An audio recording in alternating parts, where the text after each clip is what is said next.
Chapter 21 The Wall. 3. Fate likes to play with people, especially in a cruel and sadistic way. Aenar Targaryen. Brynden let out a genuine sigh of admiration. The beast was bigger than any boat in the world. Every part of it was a weapon capable of easily killing any human. He didn't doubt for a moment that the dragon in front of him could reduce King's Landing to ashes in just a few minutes. Caraxes, the same name as the dragon of the rogue prince, Aemon Targaryen, and the name of the god of war and violence in ancient Valyria. Brynden looked at the blood-crimson dragon and found the name appropriate for the future of House Targaryen. It had been a long time since he had felt so alive, the weight that had always been on his shoulders lighter than ever, knowing that even if he died, House Targaryen would survive with Jon. That alone was the best medicine for his tired, decaying soul. He felt 30 again, full of energy and hope for the future. "I don't know your name, nephew." Brynden smiled, and his one lilac eye looked at the boy with a gentle gaze, as a grandfather would look at his grandson. "Actually Jon Snow, but my real name is Aenar Targaryen." Jon didn't hesitate to answer his great-uncle's question.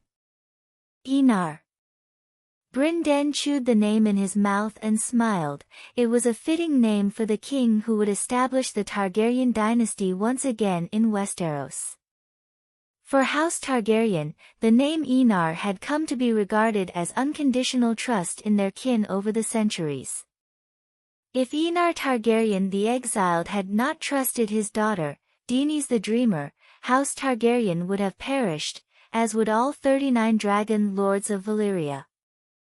It was only by trusting in his daughter that the patriarch of House Targaryen sold all the family's property and settled on an island at the edge of Essos along with his dragons, slaves and wealth.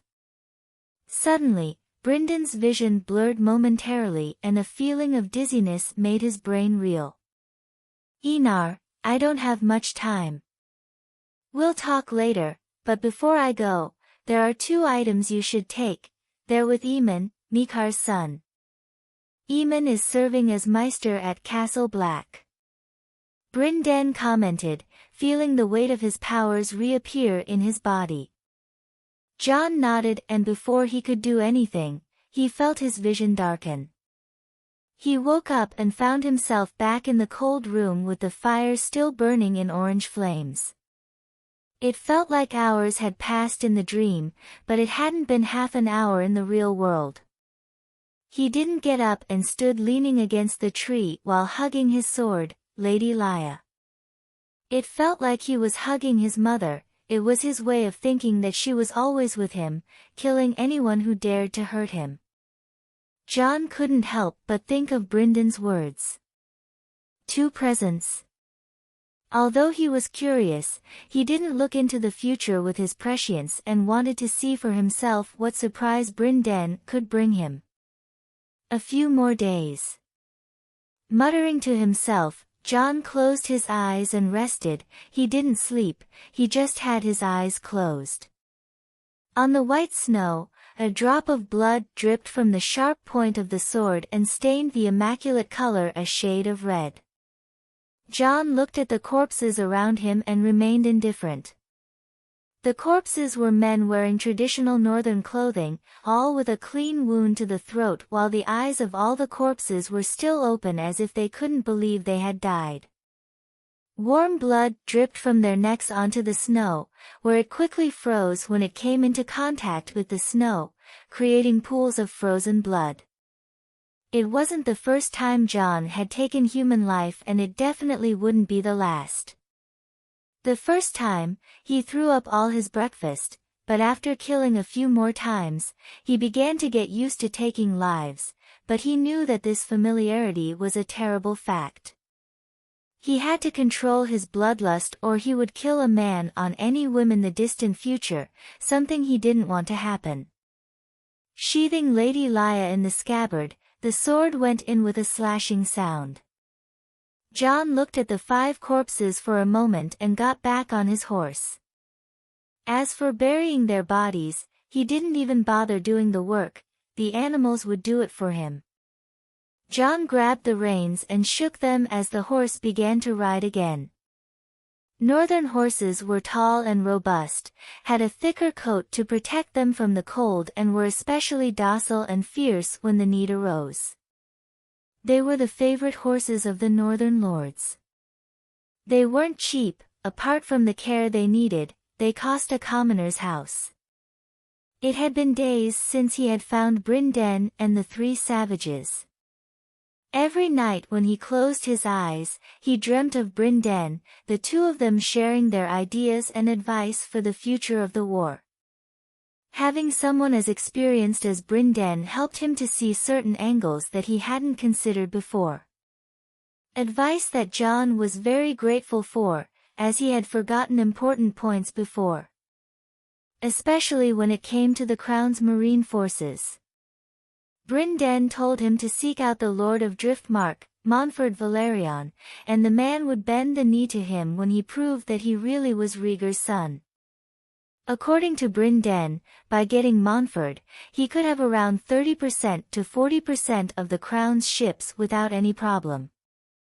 It was an efficient way to strike a blow at House Baratheon's back at the right time. Imagine in a decisive war, 40% of the ships would attack their allies from behind. This made Jon realize that he shouldn't ignore certain noble houses because he had a dragon. Dragons were the sharpest weapons against the lords and lattice of Westeros, and the people were their toughest shield. As the horse rode swiftly along the King's Road, Jon gradually saw a gigantic wall of ice rising towards the sky. The image of such a huge construction made in medieval times was enough to make Jon admire human ingenuity.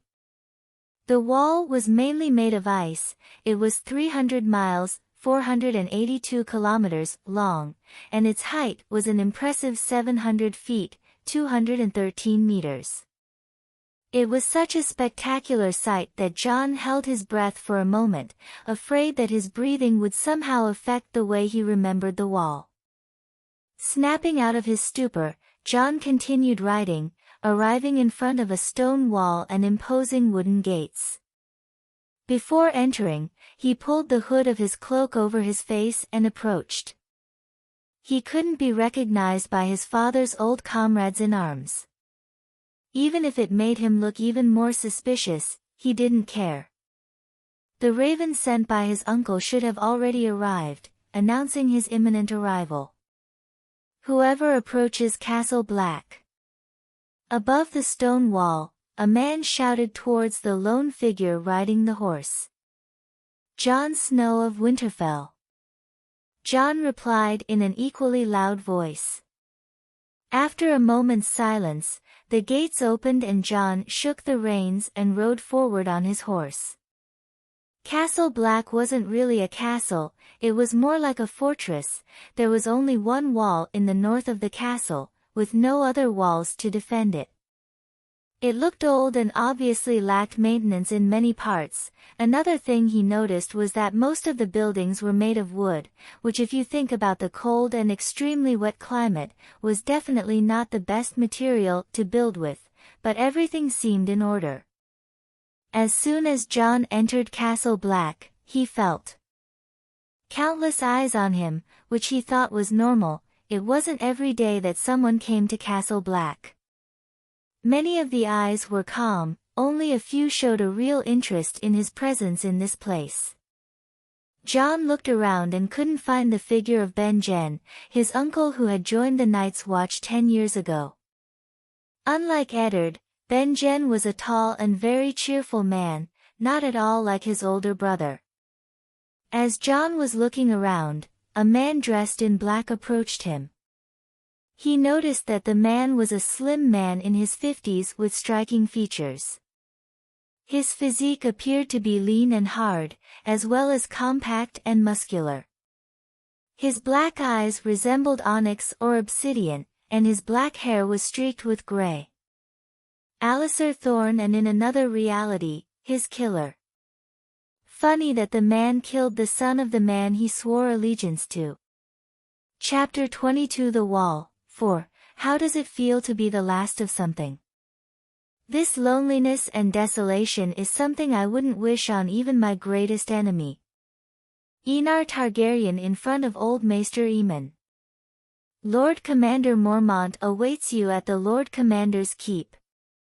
Alliser spoke, his voice cold and indifferent, his eyes not hiding the contempt he felt towards him.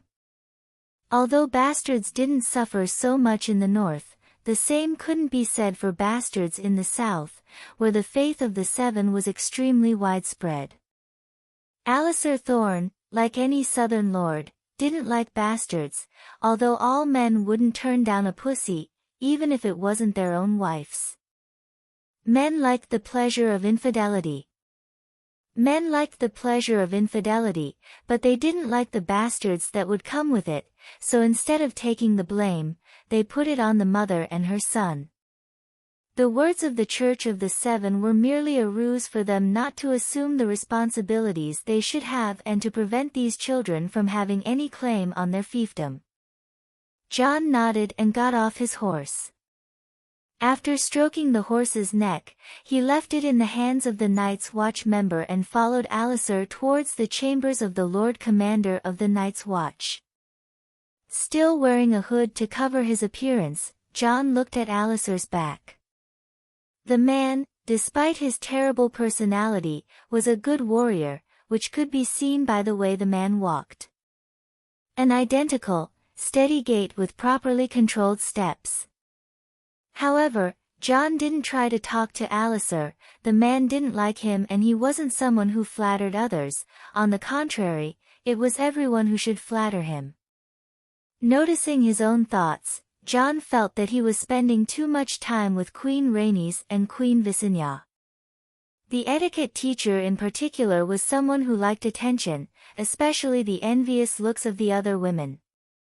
His fencing and flying teacher, on the other hand, was extremely proud and strong, not letting herself be influenced by other people. The two women acted as his mothers, subtly influencing the way he thought and saw the world. Perhaps that was the duty of a mother, to introduce the world to her son, and the father should prepare his son for the challenges of life. Rhaenys and Visenya were mother and father to Jon, who had never been raised by a mother or father in 2 lifetimes. Without realizing it, Jon was led to a tower where he climbed the spiral staircase until he found himself in front of a massive wooden door. He saw Alliser knock respectfully on the door and then heard an extraordinarily powerful voice. "Come in." With permission given, Jon finally saw the 997th Lord Commander of the Night's Watch, Jeor Mormont. Jeor Mormont was an old man, his head was shorn and his grey, unkempt beard covered most of his chest. The former Lord of the Bear Islands wore a thick black fur cloak, and for formal occasions he wears a black woolen doublet with silver claw clasps. Not far away, a raven perched on a stick was analyzing the new arrivals with a rather arrogant expression for a mere raven. "How's Lord Stark, boy?" Jeor looked at Eddard Stark's bastard and asked, his voice hoarse but powerful. "With 5 sons and a 6th on the way." Jon replied with a touch of humor, causing the Lord Commander of the Night's Watch to let out a loud and powerful laugh. "House Stark doesn't have to worry about an heir for long." Jeor spoke with a sigh, but Jon noticed a hint of sadness in the man's battle-hardened gaze. He didn't need to be a genius to know that the man was thinking of his son, Jorah Mormont, who was now just an exile in Essos. "I hear your new niece, Lyanna, is a strong girl with superior intelligence. Lord Stark even gave her a warhammer as a present." Jon said, remembering the girl who was incomparably loyal to House Stark. Even though she was only 3 years old, she acted more maturely than many men. The mention of his youngest niece made the Lord Commander smile. He had earned ravens from his sister, Meege, telling him about his new niece. Knowing that the girl had won a warhammer from Lord Stark himself made him feel an enormous sense of satisfaction well up in his chest. Ha ha ha. The girl has Mormont blood. Jeor spoke in a very good mood. He even looked at his liege lord's bastard with a kinder and warmer gaze, despite still having a stern appearance. As Visenya once said, always praise descendants when you're in front of a lord. There's nothing more satisfying for a lord than the continuation of his house. Jon thought, listening to Jeor Mormont's loud laughter and bold words. Visenya was right. People in this world cared little for their own lives. Many would give their lives if they could make their noble houses survive longer. Perhaps that's why the noble houses of Westeros could survive for millennia without interruption. Lord Stark has already sent a raven to explain your situation. Your quarters have been prepared and you will eat with us, but be aware that the food is certainly not as good as Winterfell's, boy. Jeor placed some corn in front of the raven and explained in a calm tone, but with obvious good humor. Jon nodded and didn't mind the food Jeor mentioned. If there was one thing he wasn't, it was fussy about food. In his past life he had lived most of his life in a hospital, and hospital food could be many things, but delicious was not one of them. Alliser, take Snow to his quarters. Without looking at Alliser, Jeor ordered in a powerful voice. Yes, Lord Commander. Alliser replied seriously and took the bastard with him, leaving the solar of the Lord Commander of the Night's Watch. Ser Alliser, I'd like to know where the library is. I'd like to do some research. Leaving the Lord Commander's tower, Jon asked, looking around for any sign of Castle Black's library. The library can only be accessed with permission from Maester Aemon. Alliser replied with a cold, condescending tone, pointed to one of the castle's towers and spoke. That is your residence, the empty and clean room is yours. Having said that, without waiting for Jon's reply, Alliser left with a cold stare as his black cloak dragged on the ground. Someone has a strong temper. But now I know how to find Aemon. Jon muttered to himself as his lips curved into a smile. With the information Alliser had told him earlier, Jon had no trouble finding the room he would probably spend months in before returning to Winterfell.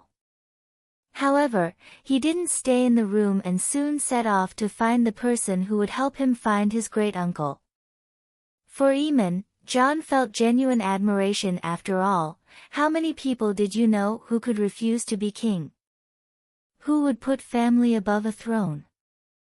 Jon admired Aemon for what he represented, an honorable man with a determined heart. Jon stopped in front of an extremely short man, no more than 150 centimeters tall, about 4 feet 9 inches. There were only a few strands of hair on his bald head. He had no chin and his shoulders looked rounded. Surprisingly, despite his ugly appearance, he had one of the most beautiful eyes Jon had ever seen, a very pretty shade of dark pink. I'd like permission to access the library. Jon spoke directly to his purpose, making the short, chinless man nod. He didn't seem surprised by a new face in Castle Black. Apparently the news of a visitor's arrival had already spread quickly. Follow me, Snow. Clytus spoke, his voice slurred and slightly hoarse, as he moved his small body towards a more secluded part of Castle Black. Jon didn't mind and followed the man a few paces behind him. Maester Aemon is old, should I have any concerns? Jon asked, trying to sound as subtle as possible. He doesn't like loud sounds and boys who don't know the value of a book. Clytus replied with a respectful tone as he looked over his shoulder at the hooded boy. Only his chin could be seen from the angle he was looking at. Noting the man's respectful tone, Jon knew that Clydas knew Aemon's identity, which wasn't surprising, given that Clydas had been helping his great-uncle for decades. "We're here." Clydas spoke, stopping in front of the wooden tower, as simple and rustic as anywhere in Castle Black. Jon could hear the cawing of crows not far away, showing that he was close to the nursery, where the crows were fed. Clydas opened the door to the tower and the smell of old books assaulted Jon's sense of smell. Stepping inside, Jon saw a simple room not at all befitting a Targaryen prince, a similarity he and Aemon shared. Scanning the room, Jon's purple eyes fixed on the old figure walking through the room. He held a book in his arms while his maester's chain rattled gently. Jon needed no introduction to the man, he knew him too well. Aemon Targaryen, son of Maester I and brother of Aegon V, uncle of Jaehaerys II and great-uncle of Aerys II. Chapter 23 Aenar and Aemon. The longer you live, the more knowledge you accumulate. That phrase was a perfect fit for Aemon Targaryen, son of Maester I. The man was a living, walking library. Aenar Targaryen on Maester Aemon. Jon felt an unconscionable fury lurking behind his great-uncle's apparent serenity. He was absolutely certain that if Aemon had been young and strong, he would have taken up a sword and infiltrated King's Landing, ready to slay the mortal enemies of House Targaryen. Of that, Jon had no doubt. The man of almost 100 years in front of him hid a fury as great as a volcano, ready to bring death and ashes to nourish the soil again. Maester Aemon, Jon Snow, Eddard Stark's bastard, wishes to ask permission to visit Castle Black's library. Clydas approached Aemon and helped the old man carry the book in his arms. The man's pale, blind lilac eyes fell on the 10-year-old in an instant, and Jon felt a shiver run through his body at the sight of those eyes, which could no longer see. A wise, gentle gaze, but it hid a powerful feeling, sharpened by time. He couldn't see, but Jon felt that he could still see the outline of something, even if it was such a blurred image. "Does young Snow wish to have knowledge?" Aemon asked, his slow steps approaching a chair slightly away from the fireplace. "We all need knowledge, we're no different from animals without it controlled by our emotions."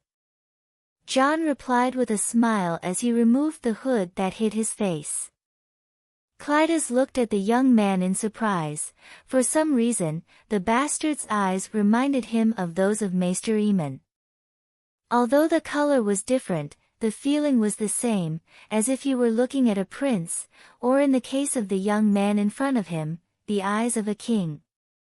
Aemon stopped his slow steps for a moment and replied in his slightly hoarse, weak voice. "Wise words, young Snow. What brings you to the wall?" he continued to ask as he moved towards the chair. The man had lived in this tower for so long that he already knew where every item was, even if he couldn't see it. "To observe the creation of my ancestors and to see someone very important to me." Jon helped Aemon to sit down and sat next to the old man, the heat from the fireplace warming the whole room without a problem. "A relative?" Aemon repeated the question to himself, while a nostalgic smile appeared on his lips, as if remembering something long lost. "Certainly," Jon confirmed, looking at the old maester in front of him. He looked small and bent by age, but despite being almost 100 years old, he exuded an impressive vitality in his will and determination. "When I found out he existed, all I could think about was telling him that I existed too, so that he wouldn't feel alone in such a cold and distant world." Aemon let out a surprised expression when he heard those words. The man young Snow was talking about seemed to share the same burden as him. Alone. Aemon knew that feeling well. No one should have to endure such loneliness, without a family to lean on in difficult times. The old maester's lips trembled, and the anger he had felt 10 years ago bubbled up again in his chest, only to be quickly subdued by his self-control. "Tell me, Maester Aemon, what would you do if you knew that what you were about to do could bring death and misery to an entire continent?" Jon asked, looking away from the flames in the fireplace. For a moment, he saw the fire come to life, transforming into a dragon that incinerated an entire city. Screams of horror and despair echoed in his ears. Yet Jon's expression remained indifferent, even in the face of that terrifying sight. Because of his powers, he was more than used to facing death up close. If he were to count all the times he had witnessed someone die, he could very well spend a lifetime listing them. "You seem to carry a heavy burden, Jon Snow." Placing his hands on his knees, Aemon said. "But if you want my advice, I'll give it to you. Kill the boy and let the man be born." "I killed the boy a long time ago." Jon's lips curved into a sad smile at his words. "I killed him the moment I decided to be king."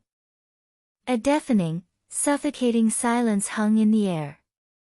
Even Clydas didn't dare breathe for fear of disturbing what was about to happen.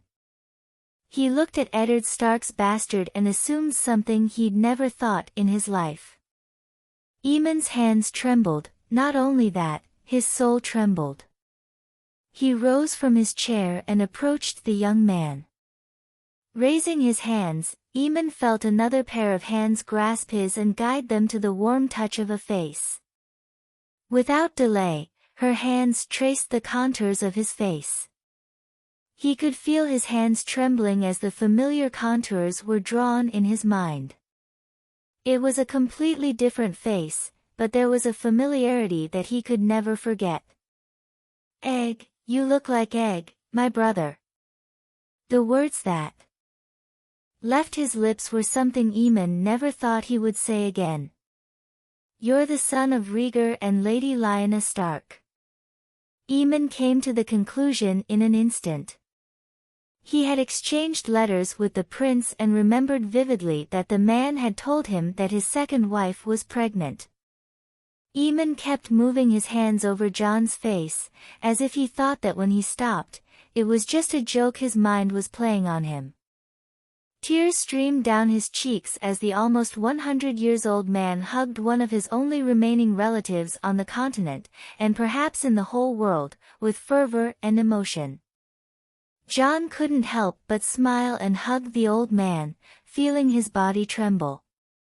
He knew exactly what it felt like to be alone, but unlike Aemon, instead of being dead, his past life relatives simply abandoned him when they learned that he had no chance of survival. "You're not dreaming and I'm more than real, great uncle," Jon said, patting the old maester on the back, treating him like a child. However, his eyes fell on Clydas, who desperately wanted to reduce his sense of existence at this moment. Clydas swallowed dryly. He wished he was deaf at that moment, because the purple eyes staring at him were very frightening. He knew exactly what that look meant. If he dared to say anything, he'd be dead. "Tell me how you grew up."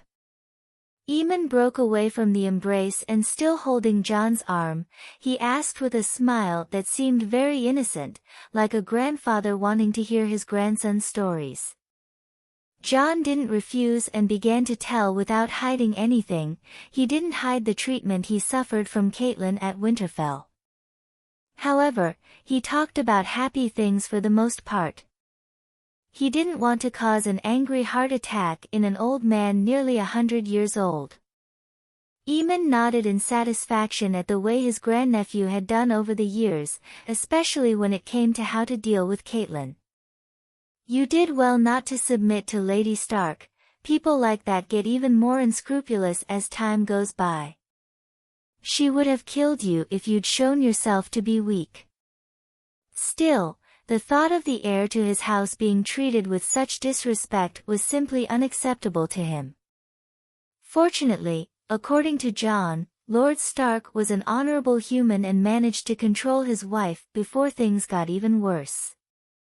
Don't worry, great uncle, I know how to control myself. I don't want to leave my cousins motherless so soon. Although I won't deny that I dreamt about the red fish being eaten by Caraxes. Jon replied with a proud smile. Not once or twice had he wanted to turn Catelyn into dragon food, but he'd never gone through with the idea. He didn't want his cousins to grow up without a mother, something essential for the growth and maturation of any child. Caraxes? Aemon asked with a curious tone. He certainly knew that it was the name of the Valyrian god of violence and war, as well as the name of a very famous dragon from House Targaryen. He assumed that Jon had given the name to a ferocious dog.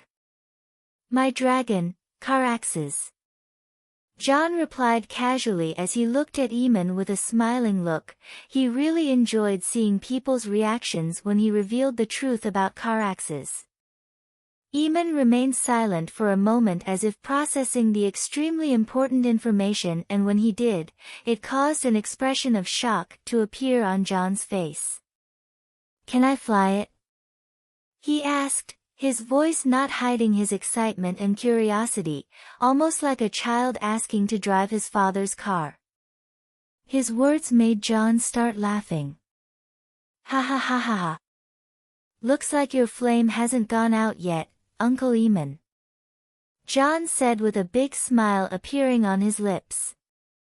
And yes, I'm taking you flying in Caraxes. Chapter 24 Aenar and Aemon, 2. What makes you a king? The crown? The throne? The armies, perhaps? But I tell you, all this is the result of one thing. The prestige you have built up over the years. Only that will make you and your descendants respected in the eyes of the people, and with that the crown, the throne, and the armies will appear before you as naturally as rain falling on the ground. Aenar Targaryen, age 13, after the beginning of the reconquest. Are you sure you want the throne, nephew? Aemon asked, his frail, hoarse voice carrying a hint of concern. Even with a dragon, he knew all too well the difficulties Jon would have to go through to sit on the Iron Throne. Yes, I've been preparing for this since I was 4, and I can't back down. Jon replied, raising the glass of water Clydas had respectfully served him to his lips. There was no going back on his decision. It was king or die trying, even if he didn't think he would lose the Game of Thrones. With a sigh, Aemon said, Please, Clydas, go under my bed. You'll see a loose wooden plank, take it out and get the hidden chest. Clydas obeyed the order, and under Jon's surprised eyes, the man took out a low chest from a secret compartment under a false wooden plank. Nephew, I can't help you, I'm just a blind old man, but I hope this will be of some help. Aemon spoke, his voice carrying a hint of emotion. If possible, he wanted to be like his counterpart, Aemon the Dragon Knight, but he couldn't and didn't have the strength for that. However, he could help his nephew with one last thing. The first item is mine, it was given to me at birth like all Targaryen princes and princesses. The second item was given to me by Brynden Rivers, Lord Bloodraven, one of the great bastards of Westeros. Aemon explained as Clydas opened the chest, revealing an egg and a sword. The egg looked more like a work of art than an egg. Its scales were silver with purple stripes, it looked bigger than any egg in the world. A dragon's egg. Jon immediately recognized the origin of the egg. It was a very beautiful dragon egg, resembling a mixture of silver and amethyst. As for the sword, Jon also immediately recognized its origin. Dark Sister. There was no way he couldn't recognize the sword that had made him taste defeat countless times at the hands of its owner, Queen Visenya I Targaryen. Jon approached the chest and held the sword by the hilt, raising it high as he appreciated the beauty of the Valyrian steel. "It's beautiful, but it was made for a woman's hands," he commented with some emotion in his tone. Though it was a more than exquisite sword, it was not made for large hands, but for small or medium ones. Aemon smiled and replied, "It doesn't matter, a sword is made to kill and only for that." Jon agreed, but Dark Sister was different. Together with Blackfire they were the symbols of the Targaryen dynasty. Both swords could strengthen the solidity of his future rule. It may sound strange, but prestige was something real and incredibly powerful. Would you trust a descendant of a powerful king or a nameless peasant?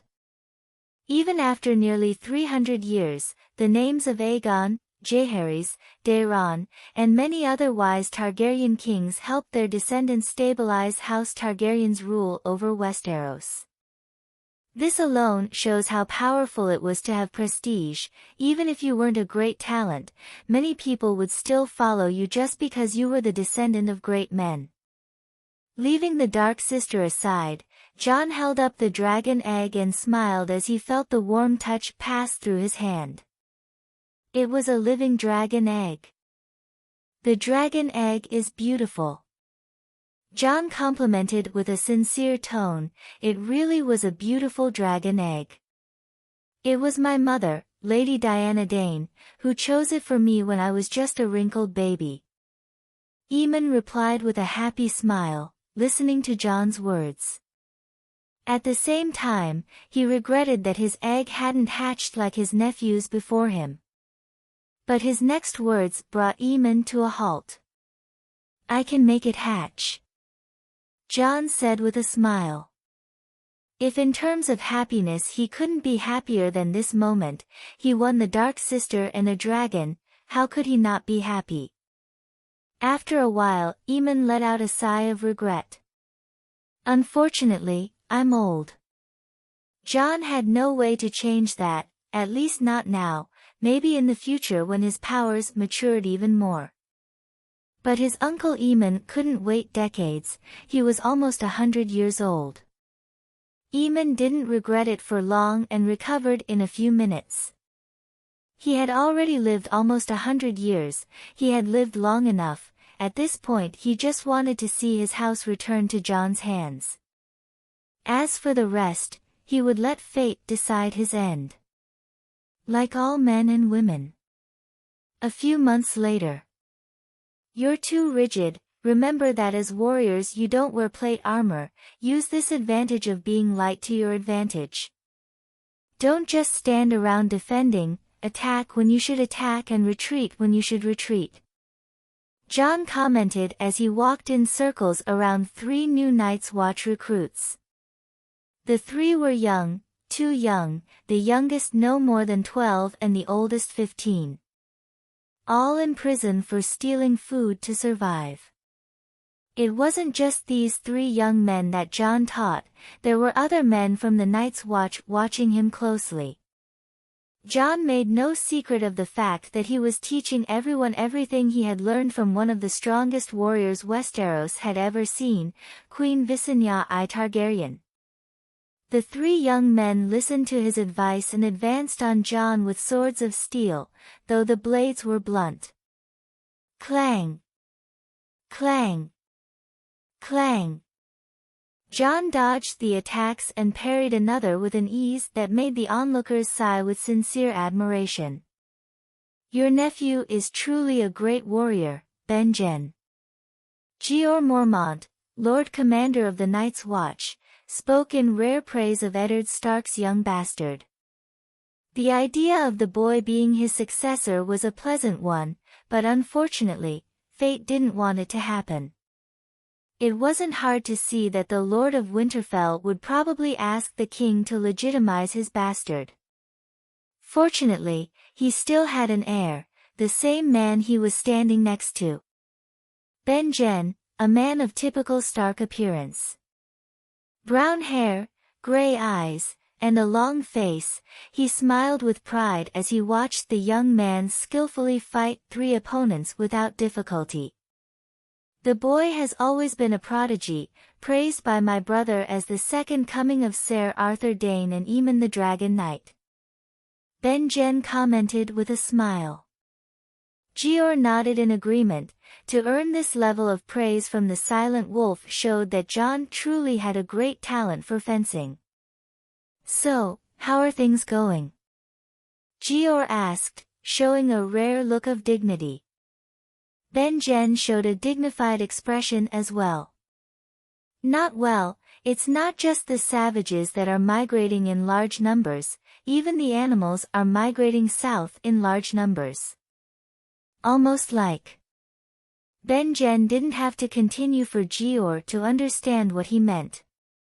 Like running from something extremely frightening. Gior finished his words with a serious, calm expression.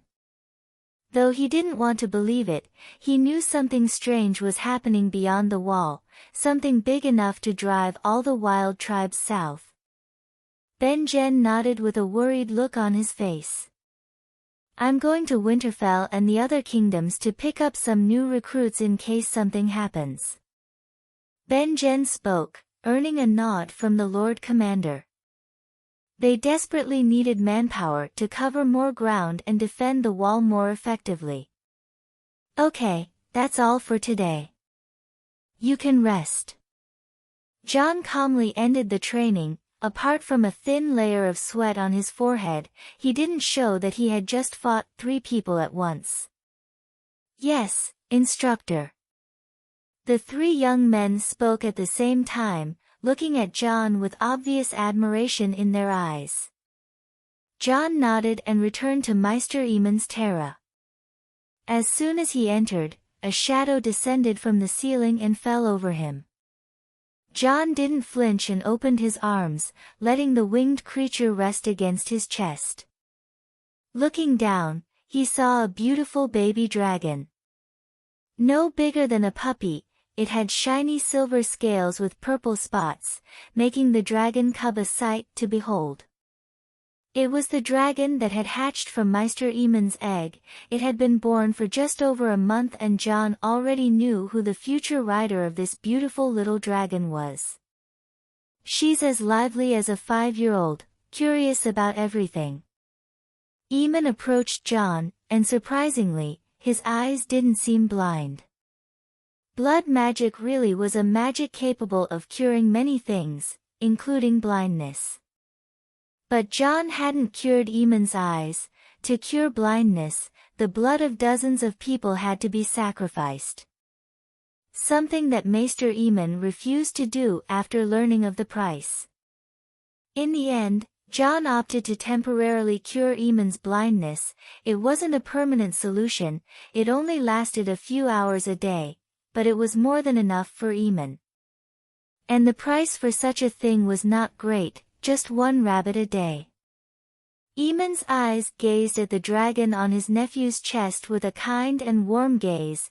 It was the most beautiful creature he had ever seen in his life and he thanked the gods for being able to personally witness the birth of such a creature. Aemon even wrote a book, teaching how to hatch a dragon according to Jon, so that future generations would never make House Targaryen weak again. I'm leaving, uncle. I have many things to prepare and convince Eddard to go to war. Jon said, making the old maester let out a sigh. Although he knew this day would come, he still felt lonely knowing that he was about to part with Jon. Someone he had begun to think of as a grandson in the short space of a few months. Be careful and don't hesitate to ask me for help with anything, Aemon spoke with a hint of concern appearing in his gaze. I will, uncle. Jon showed a serious expression. It was time to start throwing this continent into the flames of war again. Chapter 25 The Queen and the Exiled Princesses. I lived in exile for 13 years, but instead of succumbing to the hardships and dangers of the situation, I changed my mindset and stopped being a weak queen and became the queen my daughters needed. Queen Mother, Rhaella I Targaryen. Continent of Essos in the Free City of Braavos. Ser Willem Darry walked through the crowd with a cloak covering his appearance, his hand on the hilt of his sword, his eyes scanning his surroundings for followers or enemies with surprising ease. Don't blame him for being so paranoid, but having just been attacked by assassins, anyone would be the same way. Finally realizing that he wasn't being followed, he entered an alleyway and soon saw a discreet house that was hard to see unless you looked closely. Willem knocked on the door with a specific knock, almost as if he was speaking a secret code to whoever was on the other side of the door. The next second, the door opened and a woman in her 30s appeared in front of the master-at-arms of the Red Keep. Willem didn't hesitate, and without waiting for the woman's words, he entered the house and the door was closed at the same moment. Suddenly, the woman's face changed slightly as she smelled the strong scent of blood. "Are you hurt, Ser?" the woman asked with a worried look on her face. "Some assassins attacked me in the harbor, but I'm unharmed." "But we must leave Braavos, Your Grace," Willem said, leaning back in his chair and letting out a tired, exhausted sigh. It wasn't just the assassins who had attacked him. A week ago the men he claimed to be loyal to betrayed him and almost caused the death of Princess Daenerys. If Princess Visenya hadn't killed one of the guards in the nick of time, things would have ended in a tragedy he could never forgive himself for. The woman Willem was talking to had platinum hair and beautiful lilac eyes.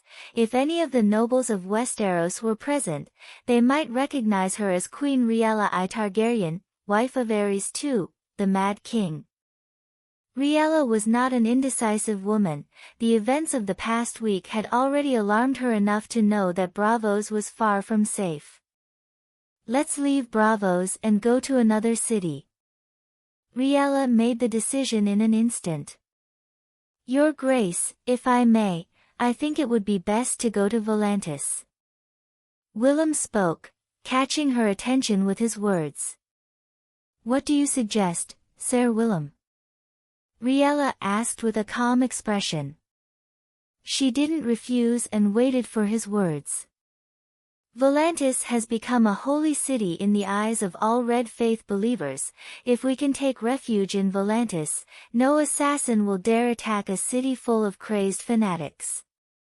Willem spoke calmly, hiding nothing from his queen. Rhaella hesitated. As Willem had said, the entire city of Volantis had been completely transformed 4 years ago. The true rulers of the city changed in less than a year, making the city of Volatins a true theocratic city. The Reverend Mother called Kinvara became the ruler of the city. With a well-trained army of over 20,000, Volantis was now a safer city to live in than Essos, especially with the Dothraki Khal plundering the free cities and every caravan that passed through. But Rhaella hesitated. What if she and her daughters were arrested if their identities were discovered? The thought of her daughters in danger tormented her, but in the end she realized she had no choice.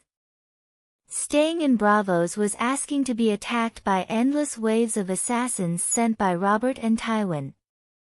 Going to Volantis was a gamble, but when you think about it, all the others were gambles, too. Volantis was less of a gamble at the moment, especially given the rumors of the Red Faith's kindness and generosity over the past 4 years. Rhaella had made up her mind. "Let's go to Volantis, Ser Willem." Willem nodded and stood up, preparing to leave. Rhaella watched the old man disappear into his room with a grateful and emotional look on her face. Without Willem, she really didn't know how she, a woman who had never worked or done anything but sew and read, would survive in exile. Don't get it wrong, Rhaella had long since ceased to be a weak and submissive queen. The years in exile had forged her in the flames of hardship, burned away any weakness and hesitation that still lingered within her. But it wasn't so at first. Like everyone else, she gradually grew stronger, and that time was essential in changing her mentality. But that time wouldn't have existed without Willem's help. The man provided that precious time and she lived up to her daughter's expectations, becoming a warrior and a survivor in those 10 years of exile. On her way to her room, Riella opened the door and saw two girls, one older and one younger. The younger one was 10 years old, small and delicate, with platinum hair and lovely, very expressive lilac eyes. She was as beautiful as a doll made by the gods. A beauty that would surely make many men fall in love with her when she grew up. It was her youngest daughter, Daenerys Targaryen. The eldest girl was 17, with straight white hair that fell over her shoulders and back in a cascade of silky, shining strands. Her features were delicate and sweet, her eyes a very vivid and beautiful shade of violet. She was relatively tall, about 169 centimeters, 5 feet 6 inches. She was his eldest daughter, Aenar Targaryen. "Mom!" Daenerys exclaimed as she saw her mother enter the room. The 10-year-old put down the book she was reading and smiled brightly at her mother. That smile made all the worry, exhaustion, and fear of the future disappear as if it had never existed. "Hello, my adorable little dragon," Riella said, kissing both of her daughter's cheeks. "Mom." Daenerys pulled away and spoke with an unhappy tone. "I'm not a child anymore." Riella smiled and didn't deny it. Her daughter might look innocent, but she had been trained since childhood to protect herself. The girl was not only skilled with daggers, but also with poisons. Visenya was the complete opposite of Daenerys. Like her counterpart, her daughter was a warrior princess who used a sword with such mastery that it would put most men to shame. Although it wasn't something a princess should learn, Riella discovered that only strength could keep her and her family alive in exile, so she always encouraged her daughters to train during the day and read at night to improve their knowledge. Only then could her family survive and have a chance to reclaim everything that belonged to them. "We will move to Volantis, but before we do, you must dye your hair black." Riella spoke in a serious tone. 3 platinum-haired women accompanied by an old knight was simply too conspicuous, something they should avoid until they reached Volantis. Visenya and Daenerys' faces changed dramatically when they heard their mother's words. Neither hesitated or objected. Unity was what House Targaryen needed, and now it was. 3 members completely united and with a coordination that would impress most strategists. Visenya and Daenerys acted quickly, the one looking for the items needed for the hair dye and the other girl starting to prepare all the clothes they would wear to disguise themselves. Seeing her daughters act so quickly and without question, Riella smiled with relief. Even if she were to die for some reason, she was confident that her daughters could survive on their own. After some thought, Riella began helping her daughters immediately, helping Daenerys pack the clothes and items they would take to Volantis, especially the jewelry. It was their last source of income, should they need it in the future. As for the jewels and the crown, Riella didn't care at all, even if they had been the jewels of her former queens. Her daughter's safety was the most important thing to her, everything else was secondary. And never would a jewel be more important than feeding her daughters. It took an hour for everything to be ready. By then, Riella, Visenya, and Daenerys were wearing black hair and clothes that covered almost all of their skin, leaving only their eyes and a few locks of black hair showing. This was a common outfit for anyone venturing into the deserts of Essos, so it was one of the most common outfits to be found in the free cities. "Let's go." Riella spoke without any nostalgia for the house she had sheltered for 5 years. Her home was in the Red Fortress, any other house was just something to pass the time and shelter from the rain and sun. Everyone nodded and left the Red Door house. Daenerys looked back at the Red Door, which she would probably never forget. Chapter 26 The Queen and the Exiled Princesses, 2. Can we change destiny with our choices? Perhaps, but that answer can only be answered by my God. Reverend Mother, Kinvara of the Great Red Temple of Volatins. Volantis, the first daughter. It was the most populous and proud city of the 9 free cities. It used to be a fortress belonging to the now-destroyed freehold Velaryon. Now it was nothing more than a wealthy port city ruled by nobles of freehold Valyrian descent. However, all that changed 4 years ago. Now Volantis was ruled by the Red Faith, led by the Reverend Mother, Kinvara. Dany looked at the city of Volantis and couldn't help but notice how different it was from the others she had lived in. The first thing was the city's tall towers, red and burning with a seemingly unquenchable fire. Whether it was wind or rain, the flame never went out, or at least that's what she heard on the way to Volantis. Another thing she noticed was the climate, humid and hot. The air seemed heavy with a slightly suffocating atmosphere. The smell wasn't the most pleasant either, reeking of sweat and elephant dung. There was a sweet, dead smell behind it, which she didn't try to guess what it was. Daenerys felt she had to change her clothes as soon as possible, or she would simply faint from the heat. Taking off her silk hood, she let down her long hair and sighed with relief. She felt less suffocated in her clothes, although she still felt dirty from sweating. "Do we have to live in this place?" Dany asked, looking at her mother, who was gazing at the city with a seemingly calm and strong gaze. "Yes, dear. This town will be our new home, at least for a while." Riella replied, noticing that the carriage was getting closer and closer to an entrance checkpoint guarded by guards in red armor. Armor that reminded her of Westeros style, which was surprising given that they were in Essos. "I don't know how they can stand being in that armor in such intense sunshine." Visenya asked herself with a curious look. "Probably magic, Vi. I read that the priests of the Red Temple weren't afraid of the heat." Daenerys answered her sister while looking at the same guards with a very curious look. Visenya nodded and asked no more, remaining silent as the carriage arrived in front of the guards in red armor. The guard approached, he looked at everyone in the carriage and spoke with a reverent tone towards his god. "May God's blessing protect you, travelers from afar." She noticed the bastardized version of the High Valyrian of the guard, something common in all the 9 free cities. They all had their bastardized versions.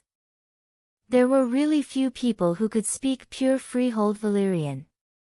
"Thank you, may your God protect you."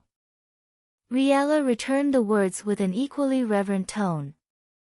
Was she a believer in the Red God or, as he was now called, the omnipotent and omniscient God?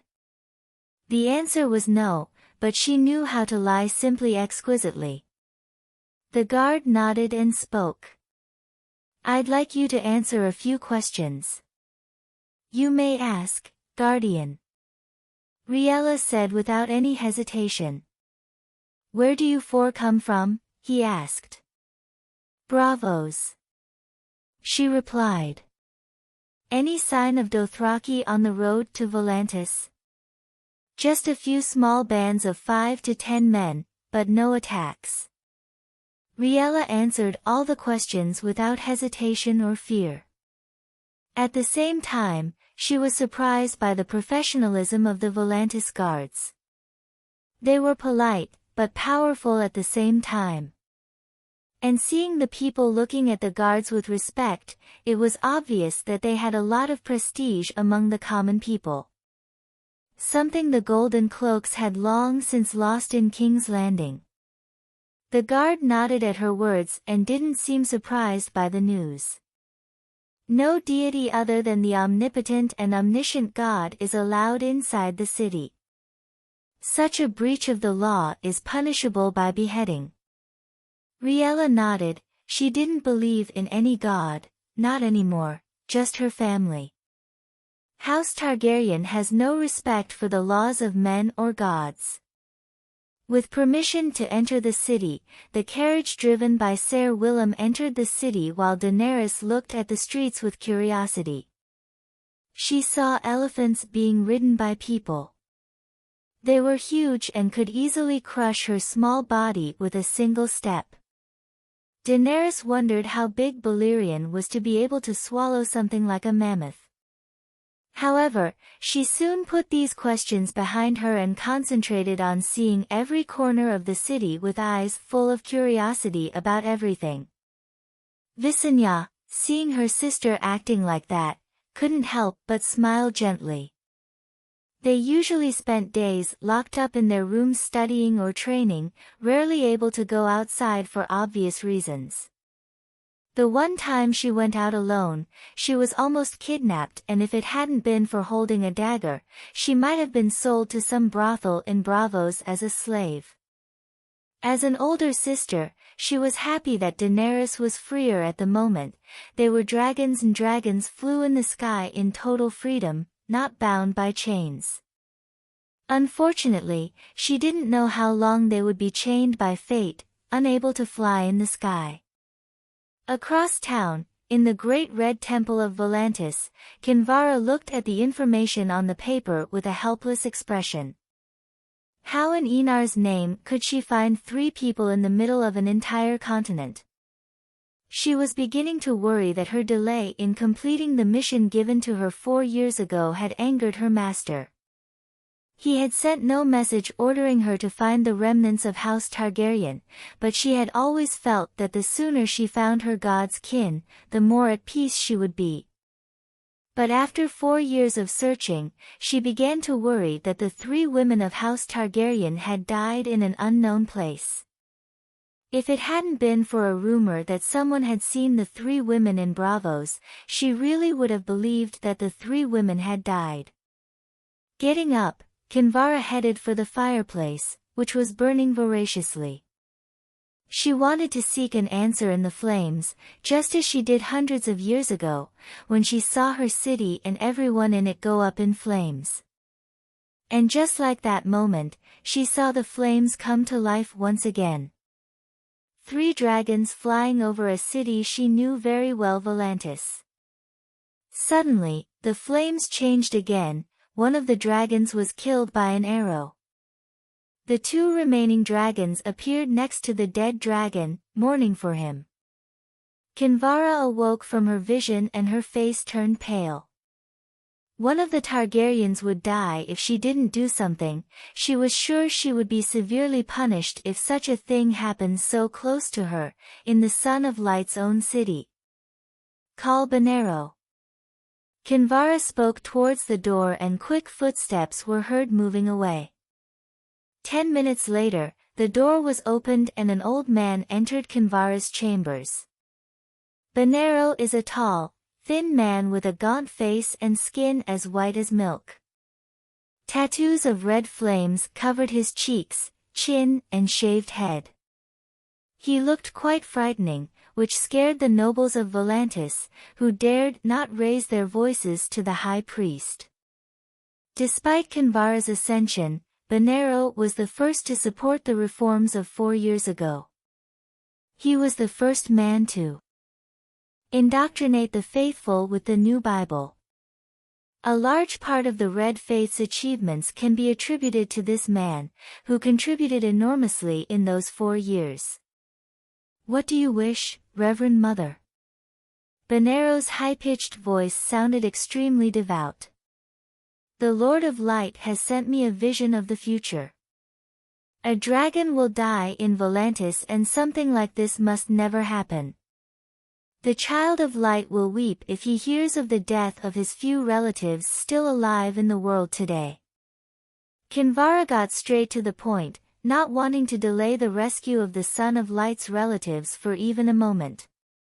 Benero's face finally changed dramatically when he heard her words. A look of fury burned in the man's red eyes. Someone had dared to murder the Son of Light's relatives in his city. He didn't know how to classify such a blasphemous act. The fiery hand will be mobilized in full force. I want to see which heretic dared to stain our sacred city with the blood of the Son of Light. Benero spoke, his voice transformed into a terrible chill, despite the heat emanating from his body. Flames shot out from his fingertips, forming griffins of living fire. Chapter 27 The Queen and the Exiled Princesses. 3. Are you by any chance a fool, friend? Know that I do not associate with fools, they usually die young, usually beheaded. Tyrion Lannister, Hand of the King. 10,000 of the 20,000 men of the Fiery Hand army took to the streets, all marching in order and discipline through the streets of Volantis like a sea of red flames. Their orders were simple: anyone suspicious was to be interrogated and, if necessary, arrested or executed on the spot. The order was soon raised to a very high level throughout the city. Every foreigner was questioned on the street and searched without discrimination. Man or woman, child or elderly, all were thoroughly searched for any weapon, be it a dagger or even a hand crossbow. In a bar, 3 men were drinking with their heads down, whispering to each other in voices they could only hear. 3 of them seemed to have different ethnies. One was obviously of Dothraki descent, possibly the result of rape, which, believe me, was not uncommon. The second man had white skin, blonde hair and blue eyes, probably the son of Myr. Whether his mother was a prostitute or not, no one could ever know. The third had more closed eyes and a more symmetrical face, black hair and dark brown eyes. His features were completely different from those of the free city dwellers. He was either from the ET Empire or descended from one. What is happening to this damn city? The first man spoke with a strong high Valyrian bastard tone. Never mind, let's finish the mission and leave quickly. I don't want to spend another day in this city full of fanatics. The third man spoke with a slightly worried tone. Let's split up and finish the mission. The second man spoke. He seemed to be the handsomest and most gallant of the 3, with a gentle smile and soft-spoken, the favorite type of ladies in Westeros. The 3 nodded and left one by one, leaving 10 minutes between each exit without raising suspicion. On the other side of the city, in a hotel, Daenerys looked at the streets crowded with red armored guards with obvious admiration in her eyes. A flame of ambition grew deep in her eyes as she watched the mighty army march through the streets of Volantis. If she had such an army, she and her family wouldn't have to run away, would they? She wouldn't have to grow up in a room afraid of anyone suspicious, or be able to eat the delicious food on the street like everyone else. The desire for power in her grew silently, without her even realizing it. I wonder what happened. Visenya asked, her eyes looking curiously at the army in the streets. After all, it was one of the most powerful armies today. And from what she'd heard on the way to Volantis, there was a rumor that all the soldiers had been blessed by the Red God, making them immortal. Although she did not believe they were immortal, they were certainly stronger than any regular army. She could tell by the coordination and discipline of each man. As someone who wanted to be like Queen Visenya, wife of Aegon the Conqueror, she wanted to be a general on the battlefield. That's why she studied the arts of war and other related things for more than 10 years. That is not our problem. Riella replied without curiosity. One thing she had learned was that in order to survive, one must not interfere in other people's affairs. Nothing good comes from getting involved in something you should not be involved in. Visenya rolled her eyes, but didn't ask any further, though she was still curious as to what had forced the Red Faith to mobilize its army in the streets of Volantis. In the town square, Bonero watched the soldiers coming and going with prisoners and remained indifferent.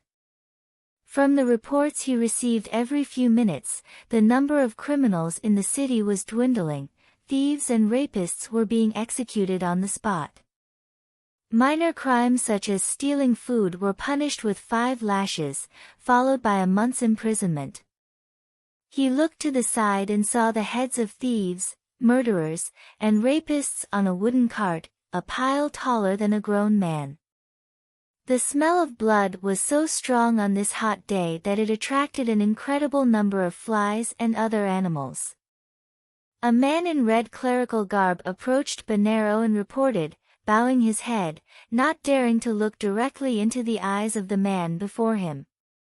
Archbishop Bonero, there is still no news of the 3 women Your Excellency ordered.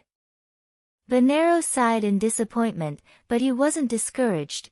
It was better that the Son of Light's grandmother and aunts were hidden than that the assassins found them. Making up his mind, he ordered in a calm tone, intensify the search. Raid the hotels, pleasure houses, bars and mansions. The man in the clerical robes was shocked by Bonero's order. Your Excellency, that might cause an uproar among the nobles. Bonero remained indifferent. You will judge whether they are innocent or guilty. If there's nothing suspicious, just leave, but if there are hidden arsenals, the owners of the mansions should be arrested and interrogated. 4 years ago, the Red Faith's biggest obstacle was the nobles behind the Black Wall, the nobles who equipped enemy soldiers with weapons and armor. Without that, the Red Faith could have controlled the city in less than a month. May the Lord forgive us our sins. Bonero made the sign of the cross and muttered to himself, a gesture the man next to him mimicked. In an alley, Bao looked at the guards patrolling the city and quickly did a parkour, climbing on top of the houses with surprising agility. He skillfully sneaked across the roof, hiding perfectly in the blind spot of the guards below, entering the brothels and mansions. Shouts could be heard in some of these places before silence returned to the streets. It wasn't just on this street, it was all over the city of Volantis, except for the mansions behind the Black Wall, which were being thoroughly searched. Ignoring the screams below, which were quickly silenced, Bao found what he wanted written on the roof of a white house. Fire pig in 3rd room on the left. From the 2nd floor. Bao's lips curved into a smile and he quickly moved across the rooftops, heading towards the northern part of the city. His footsteps were so quiet that you'd have thought you were standing in front of a street cat, sleek and silent. Jumping the difficult distance to the rooftop of another house, Bao hissed at the burning pain in one of his knees, but after a moment's rest ignored it and continued despite the pain he felt. I want 40% of the money when I'm done. He muttered to himself, feeling that he was doing more than he was being paid for. After avoiding all the guards on the ground, he finally found himself in front of a building larger than the others. It had 3 floors and was a mid-level inn in Volantis, the high-level ones being the boardiest in the city. Bao entered the inn through one of the open windows and then crept close to the wall, carefully observing his surroundings. He pulled out a dagger, adjusted it in his hand and looked down the corridor for a moment. When he saw that no one was there, he walked away as calmly as if he were a customer of the inn. The dagger was hidden in a blind spot in his hand that could only be seen if someone was behind him. Suddenly, the door to the next room opened, making Bao's body tense, but he still showed a naturalness in his expression. His eyes quickly analyzed who had left the room at such an important moment. He was slightly relieved to see that it was an old man, bent with age, with a gentle expression in his eyes. As the old man walked past him, Bao subtly shifted the dagger in his hand so that it would not be seen by those behind him, and moved forward. However, as he took a step forward, the sound of a sword being drawn rang out behind him. Hearing this, Bao lunged forward, but still felt something pass dangerously close to the back of his head. When he turned around, he saw the same old man as before, holding a shorter sword than usual. "How did you find me, old man?" Bao asked, still confused as to how he had been discovered. Chapter 28 The Queen and the Exiled Princesses. 4. Sometimes you're just born unlucky. Blame the cruelty of fate, but survive against the odds, though it certainly won't be an easy task. Master of the Order of Assassins. I've been fighting assassins for 10 years, I know how you walk, smell and act, you piece of horse manure. Ser Willem replied as he advanced towards the assassin, brandishing his short sword with a swift strike. He hadn't expected that a brief outing for a drink would uncover an assassin dangerously close to the queen and princess's bedroom. Clang! Willem's sword was blocked by the assassin's dagger with the sound of clashing metal, and the two came to a stop, staring at each other. Under Bao's astonished eyes, Willem simply headbutted him, smashing both of their heads together with one powerful blow. The assassin felt his mind reeling from the impact on his brain and stepped back with a stunned expression. But his instincts, honed by nearly 2 decades of assassination, warned him not to stay in one place, and even with his head dizzy, Bao managed to roll to the side and dodge his enemy's blade. "That was low, you old shit," Bao said, backing away as he glared at the old man, who looked like a solid, hard tree. He had underestimated the old man, he really hadn't expected him to dare to strike such a low and dangerous blow. "An assassin talking about questionable methods, I never thought I'd hear that from someone like you," Ser Willem commented in a sarcastic tone as he moved into attack position. Bao looked at the old man coldly and advanced with the dagger close to his body. He had to kill the old man before anyone was alerted to the fight. Clang! Clang! Clang! With each exchange of blows, sparks blossomed around them as the cruel sound of steel colliding with steel echoed through the corridor. Bao took a step forward and Willem took a step back. Suddenly, it was Bao's turn to retreat and Willem's turn to advance.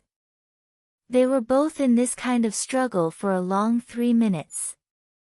Suddenly, they both stepped back, breathing heavily and staring at each other with cold intensity. Humans had limited stamina and couldn't fight at full strength forever, and it usually didn't take long, as minutes of high intensity was enough to leave any strong human completely exhausted. Bao had the advantage in the fight because he was the youngest, while Willem was exhausted from the 3-minute fight. If it wasn't for the fact that he was holding a shorter, lighter sword instead of a longer, heavier one, he would have lost to such an experienced assassin. Suddenly, as he was concentrating on the enemy, Bao felt a breeze behind him and knew that someone was behind him. He tried to move forward, but still felt a cut in his ribs, spraying a considerable amount of blood into the air. Putting his hand on his chest to stop the bleeding, Bao looked at the person who had attacked him and was surprised to see a young woman with black hair and violet eyes. She held a sword with a firm and excellent posture. He knew that she was one of his targets, but he hadn't expected a princess to actually possess sword skills, and judging from her posture, the princess was no amateur. "Let's fight together, Ser Willem," Visenya said without taking her eyes off the assassin. Willem, as Visenya's fencing instructor, knew the princess' skills well, and they both surrounded the assassin with cold eyes.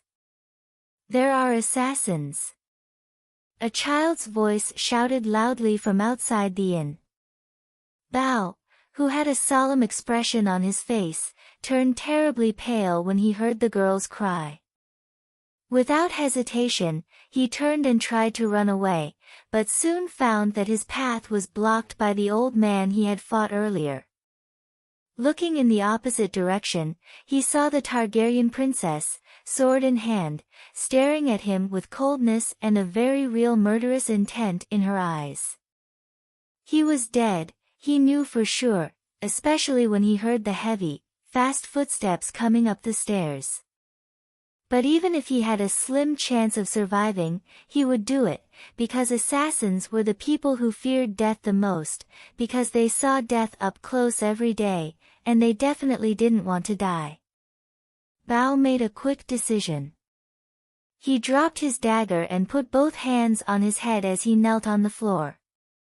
Meryn quickly climbed the stairs with a squad of legionnaires, and when he reached the second floor, he soon spotted 3 figures in the corridor. 2 men and a young woman. The legionnaire captain's keen eyes quickly recognized who the murderer was and who the victims of the assassination attempt were. "All will be detained for questioning, drop your weapons and come with us." Meryn spoke in a strong, unquestioning voice, his hand gripping the hilt of his sword, ready to draw if there was any disobedience. As soon as he spoke, Willem and Visenya dropped their weapons and stood still. The door to the room not far away opened and 2 more figures emerged. Riella and Daenerys. Seeing this, Meryn soon realized that this was a group of travelers. Probably grandfather, daughter and granddaughters. They should all go in for questioning. "Don't worry, as long as you have not broken the laws of Volantis. You will be released without any consequences," Meryn told the older woman and man, who nodded. Gesturing to their companions to stay close to the possible perpetrators, they all left the inn in full view of countless people. Riella overcame her uneasy feelings and followed the guards, looking for a way to escape if things got out of hand. If that didn't work, she could reveal her identity and try to get out alive in such a dangerous situation. Or at least give her daughters time to escape safely. The Queen of Westeros held her youngest daughter's hand and walked with her face held high. The deeper the group went into Volantis, the more men in armor appeared before them, and Riella knew she was close to the Great Red Temple of Volantis. Soon the smell of blood reached her nose, and Riella didn't have to wait long to see where it came from. It was hundreds of men's and women's heads piled on a cart, a pool of blood had already formed beneath the cart, and many flies seemed to be feasting on the blood. Daenerys turned pale at such a brutal scene, but the 10-year-old didn't look away, staring at the sight that would make many men and women vomit just to see it. Visenya, like Riella, didn't change her expression much, only feeling more nervous about the unfamiliar surroundings and the uncertain fate that was about to befall her. Meryn, watching the group's expressions, was surprised that the 3 women and the old man did not look away. What surprised him most was the girl, who did not look more than 12 years old, though pale, her eyes were so determined that it surprised him. He had comrades in arms who vomited at such a bloody scene, but here was a girl under 12 looking at it all without any fear. High Priest Banero, this man was caught red-handed trying to kill a family of 4, probably to steal their possessions. Meryn approached Banero and reported in a respectful voice as he bowed to the Red Faith's second-in-command. Banero nodded and spoke, pointing to a man with Dothraki features and one with mere features. 2 other suspects carrying daggers have also been detained. Bao couldn't help but curse inwardly at the sight of his 2 companions. Don't misunderstand, he was not angry that his friends had been caught, he was angry that the information he wanted to sell would probably not be enough to save his life. Making his decision in an instant, Bao spoke out loud, attracting the attention of everyone in the square in front of the great temple. I want to save my life by selling important information. Bao's companions couldn't help but stare at him in disbelief, listening to the betrayal of their fellow member of the Order of Assassins. Beneru frowned and looked at the thief with a deep frown. Riella felt her heart begin to beat faster hearing those words. She didn't need to be a genius to know that the killer would sell the information about her and her daughter's true identity to save his own life. Speak, thief. Beneru spoke with a cold, powerful voice. These three are Queen Riella I Targaryen and her two noble daughters, Princesses Visenya and Daenerys Targaryen. Bao spoke quickly without even negotiating the terms of the deal. First of all, he was aware of his situation, and rather than irritate the man before him, it was better to speak directly and pray for his release. However, Beneru's words doused the flames of his hope and his face turned pale. You will die. Beneru spoke as he stretched out his hand, and flames burst from the tips of his fingers, covering Bao's entire form. Soon, the only sound in the square in front of the great red temple was the painful screams and wails of a man being burned alive. Chapter 29 The Queen and the Exiled Princesses. When we make mistakes, we know we are imperfect, we must learn from them and never make the same mistake again, becoming more perfect as we grow older. Aenar Targaryen, observing Night's Watch recruits. Daenerys could only hear the cries of agony and mercy from the man who had tried to kill her. She didn't look away, staring directly at the scene. She didn't feel pity. On the contrary, she still felt that he didn't suffer enough, that anyone who threatened her family should suffer the greatest torment for eternity.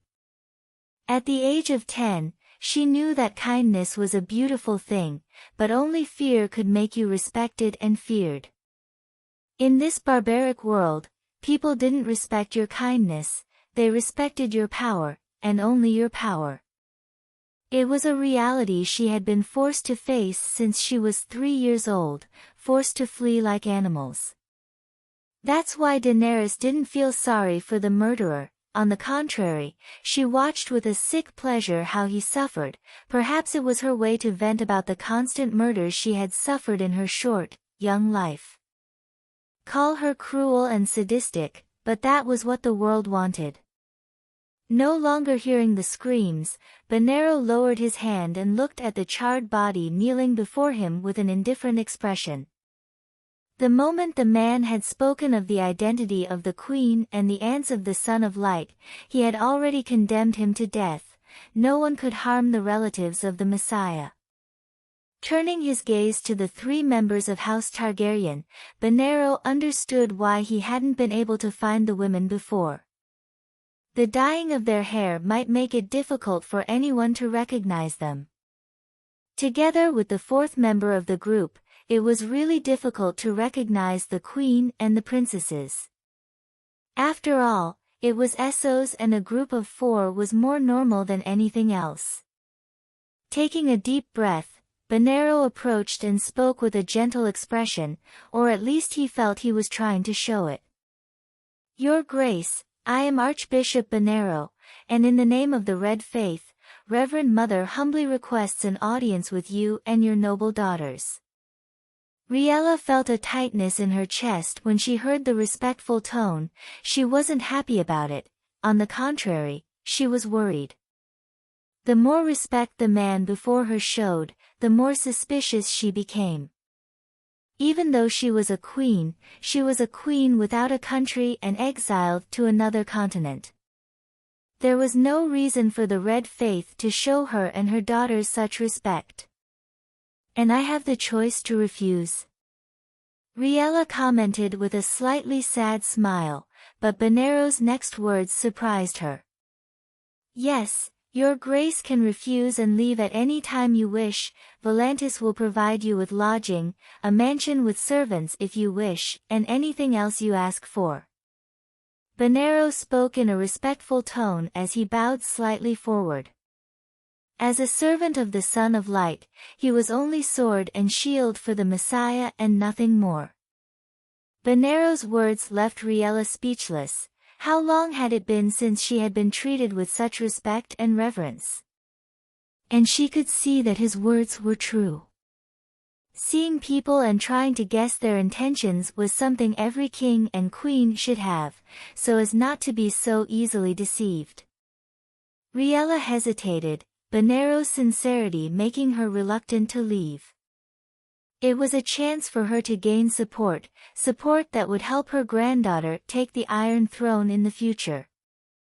Though Dorne was powerful with its experienced and deadly warriors, it was far from ready to take on the Six Kingdoms. Her granddaughter needed supporters, and having the Red Faith as a helper would improve her granddaughter's chances of ascending to the Iron Throne. As for what the Faith of the Seven would say, Riella didn't care.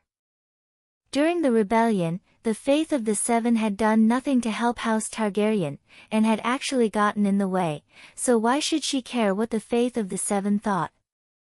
After hesitating, Riella showed a look of determination and spoke, looking at Venero.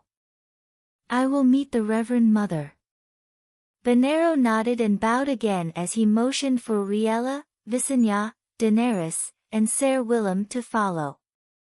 Meryn asked nothing in the face of such an unusual situation, pointing at the two remaining assassins and asking, Archbishop, what shall we do with these two?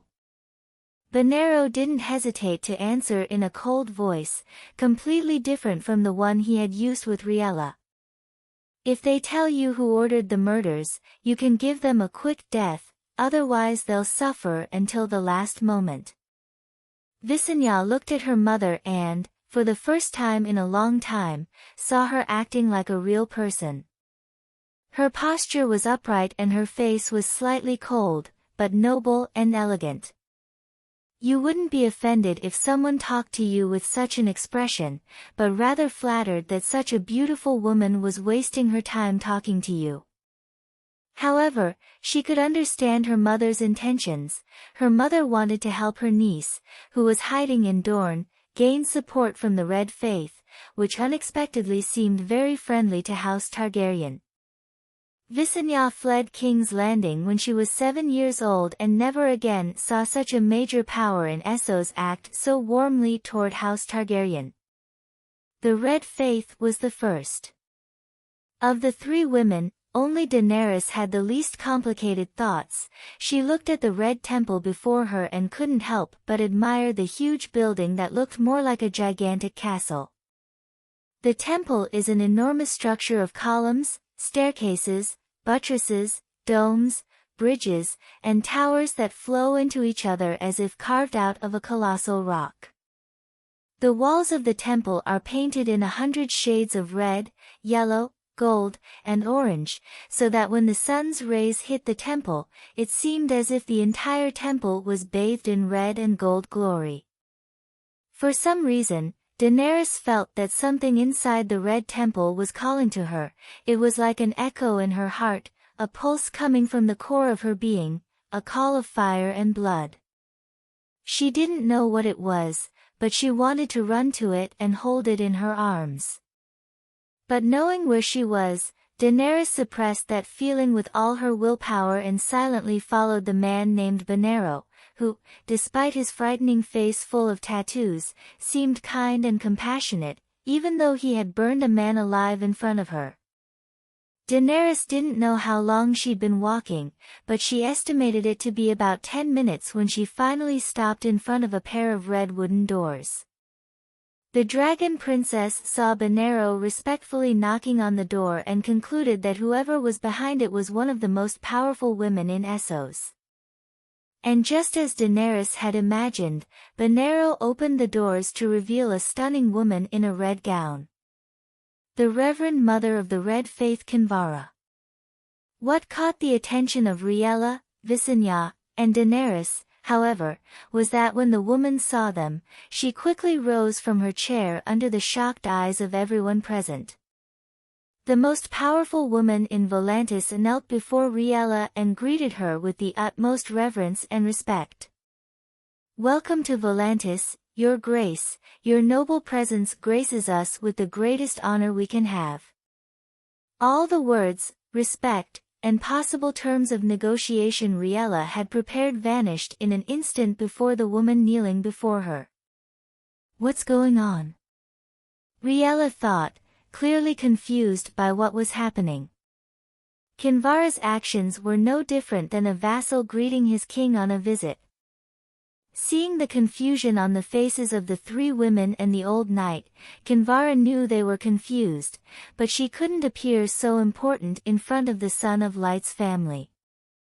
Who knew if one of the three women was the future wife of the Son of Light? How could she make herself look so arrogant in front of her potential queen? Instead of showing an arrogant face, she might as well bond with the three women before everything came to fruition. Seeing the Reverend Mother kneeling, Benero knelt as well, silently waiting for permission to rise. "Thank you for your kind words, you may rise, Archbishop and Reverend Mother." Riella spoke with a strange expression of confusion. When permission was given, Kinvara and Benero rose. "I know your grace is confused about what is going on, but I will explain." Kinvara smiled warmly and spoke in a gentle, warm, but respectful tone. What could Riella say? She just nodded. Then Riella heard Kinvara's next words. "My prince, Aenar Targaryen ordered me to save you. It took a long time, but finally fate sent me you." Kinvara spoke with a tone full of relief. She no longer had to worry about being punished by Aenar. "Aenar Targaryen?" Riella asked with a surprised expression. She tried to remember if there were any relatives with that name, but apart from Daenerys the Dreamer's father, there was no other Targaryen with a name like that. "I'm sorry, but I don't know any relatives with that name." Riella replied with an even more confused tone after thinking about the name of the boy in question. "Your Grace doesn't know him, but you do know his father. After all, he came from your womb." Kinvara replied with a respectful tone as she handed over a letter wrapped in a thin red scarf.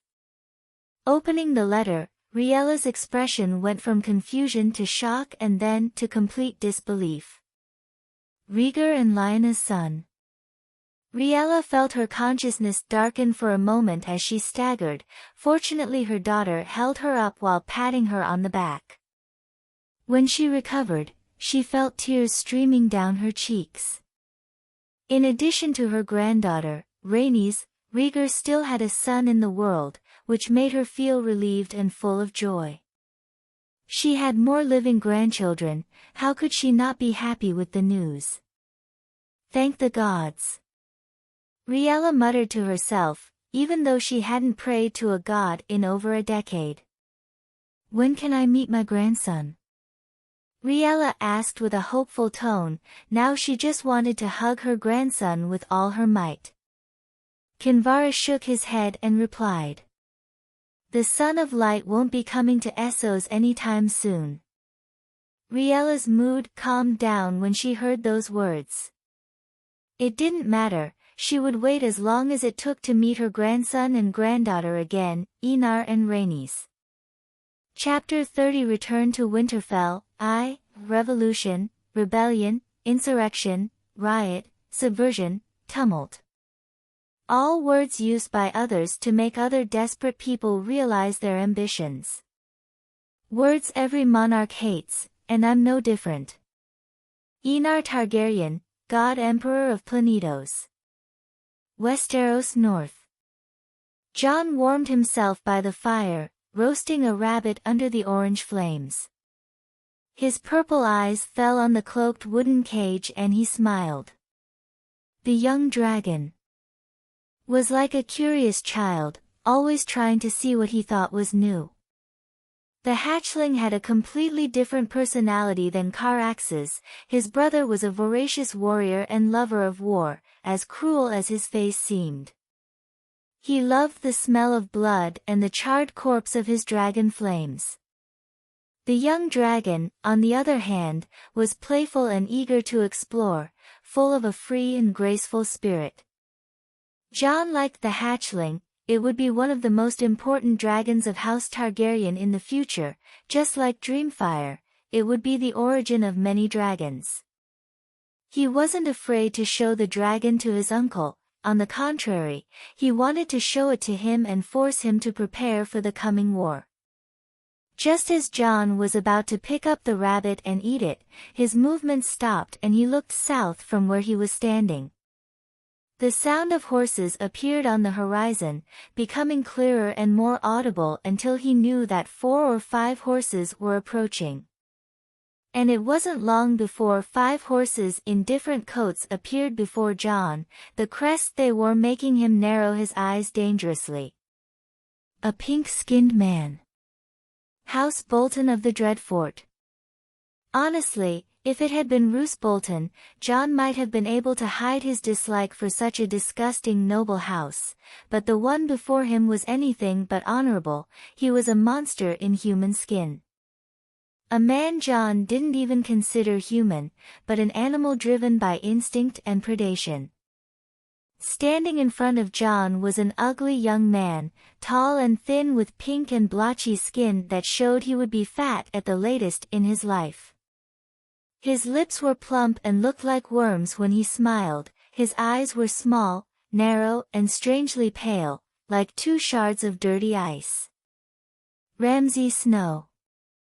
What have we here? A handsome boy alone and riding an expensive horse. Ramsay, who rode a red horse named Blood, looked at Jon and commented with a disgusting, ugly smile that would disgust any woman with a normal sense of aesthetics. But the boy's next words made Ramsay's smile disappear completely. The pale, strange eyes narrowed in a dangerous, murderous curve. What do we have here? A bastard pretending to be someone important and his fellow rapists. Jon replied with a smile on his face, looking at Ramsay without hiding the disgust in his eyes. And who is the noble lord in front of me? Ramsay forced a smile, which only made him uglier than usual. Jon Snow of Winterfell. Jon spoke, looking at Ramsay with a teasing smile. Ramsay's face tightened visibly for a moment. He looked at the boy and saw his purple eyes and black hair and knew for sure that he was Eddard Stark's bastard. And just as the rumors said, the boy had taken after his mother, Aenar Targaryen. This made the young bastard's heart burn with envy and jealousy like never before. His mother was a commoner of filthy birth, and he was born ugly and without much talent. His father didn't accept him and despised him, while everyone mocked him behind his back. In comparison, Jon was not only handsome, but also the son of 2 great noble houses. Every lord in the north knew that the Lord of Winterfell loved his bastard, and there were already rumors that Lord Stark would ask the king for a letter of legitimation to legitimize Jon. One was a filthy bastard despised by his father, while the other was a bastard loved by the Lord of the North and would be legitimized in the near future. The difference between them was so great that it made Ramsay's young heart burn with anger, resentment, jealousy and envy. Will you get out of my face? Your ugly face spoils my appetite. Jon's words made his expression darken even more. Ramsay's aides, known as the Bastard's Boys, glared angrily and whispered to their lord. A cold, bloody smile appeared on Ramsay's lips. You are brave, Snow. Alone in the forest, surrounded by 5 men. Ramsay spoke, his words subtly threatening. I would say that if you were to disappear, no one would be able to find your body. Jon lifted his gaze to look directly into the strangely pale eyes of the Dreadfort bastard and smiled. If you have the courage, tell me directly that you want to kill me, don't use fancy, pretty words, it doesn't suit you, Ramsay Snow. It makes you sound like a woman trying to seduce a man. The swords came out of their sheaths as soon as they heard Jon's words. I would like to skin you and wear you as a coat to keep me warm in the winter. Ramsay spoke. Jon stood up and pulled Lady Lya from her sheath, the sword coming out with a milky sheen, and when the sun's rays hit the white metal, it practically turned the blade into pure light. Everyone's eyes went to the sword in Jon's hand almost immediately. A shocked look appeared in Ramsay's eyes as he guessed the origin of the material the sword was made of. After all, Dawn was practically one of the 3 most beautiful swords on the continent of Westeros, along with Blackfire and Dark Sister. Ramsay would have been even more shocked if Jon had drawn Dark Sister. I want that sword, Ramsay said with a greedy, envious look in his eyes as Dawn's hilt was remade and the sword was given to the bastard in front of him by his mother, Ashera. Jon's lips curved into a smile of contempt for the man before him and he spoke. Stop talking like a gossiping woman and attack. Jon's words made Ramsay's 4 aides step forward with cruel and sadistic expressions. They were monsters just like their master. Monsters that Jon would show no mercy to. Jon moved into attack position and activated his prescience. This would not be a fight, but a one-sided battle that would undoubtedly be won by him. Dodging the first attack, Jon twisted his body and cut off the head of one of the enemies with a single blow. The sword sliced through bone and flesh like butter. Blood splattered everywhere, but Jon didn't stop, dodging another attack by moving slightly to the side and shoving Lady Lya through the throat of another of Ramsay's men. As he forced the sword out of Ramsay's man's head, half of the man's head dripped out and fell to the ground with a loud thud. Jon wiped the blade clean in one swift motion and spoke calmly with a casualness that sent shivers down the spines of everyone present.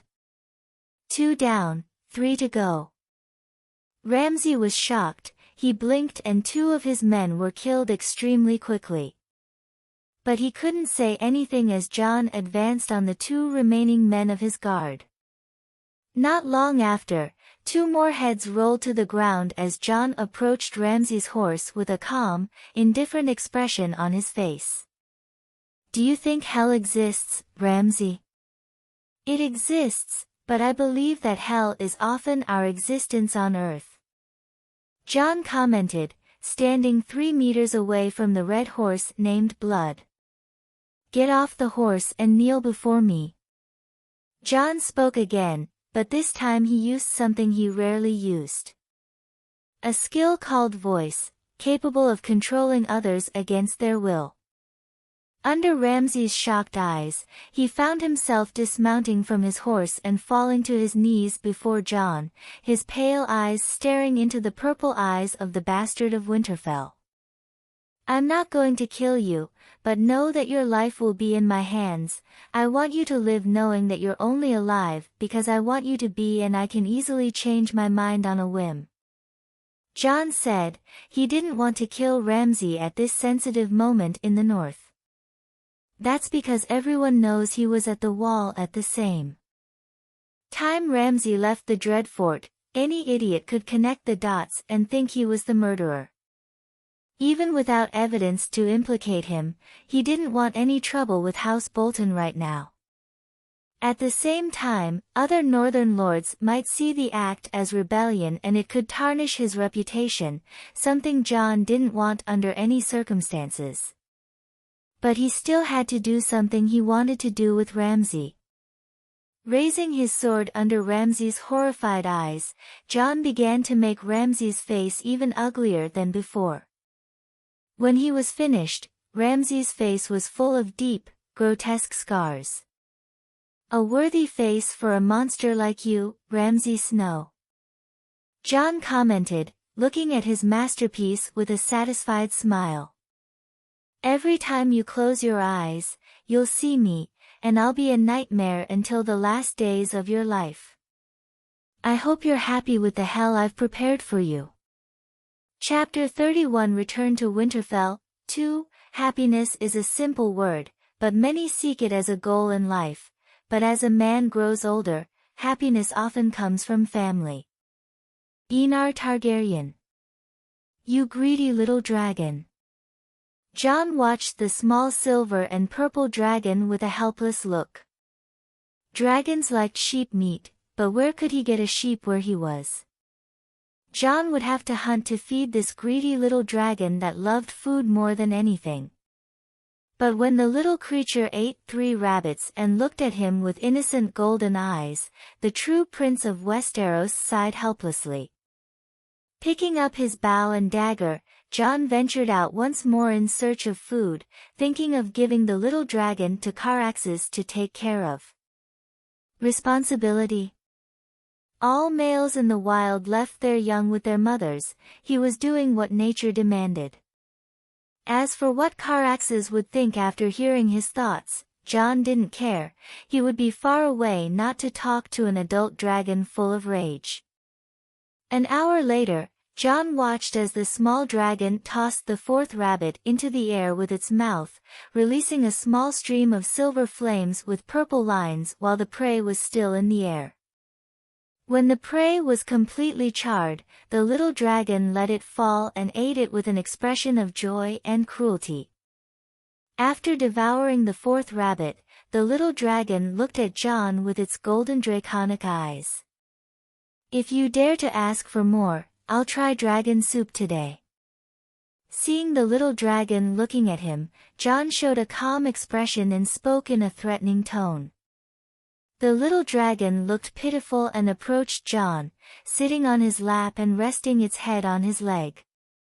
Knowing what the dragon wanted, Jon sighed and began to stroke the soft scales, especially under the mouth and behind the head.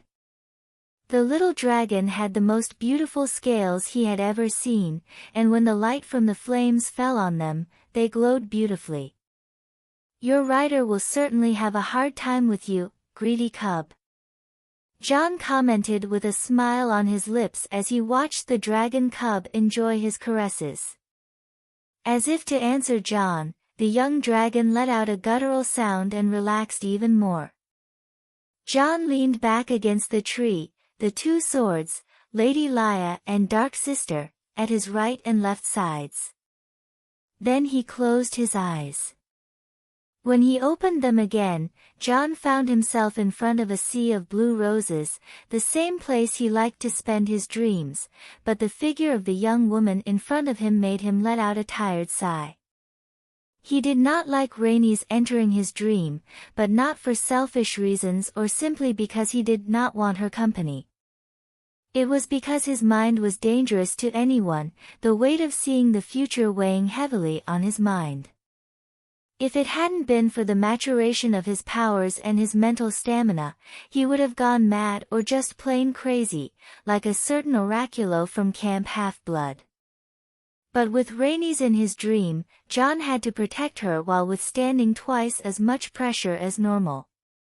That's why he liked talking to Brynden. The man didn't need his protection and could withstand the influence of his mind on his own.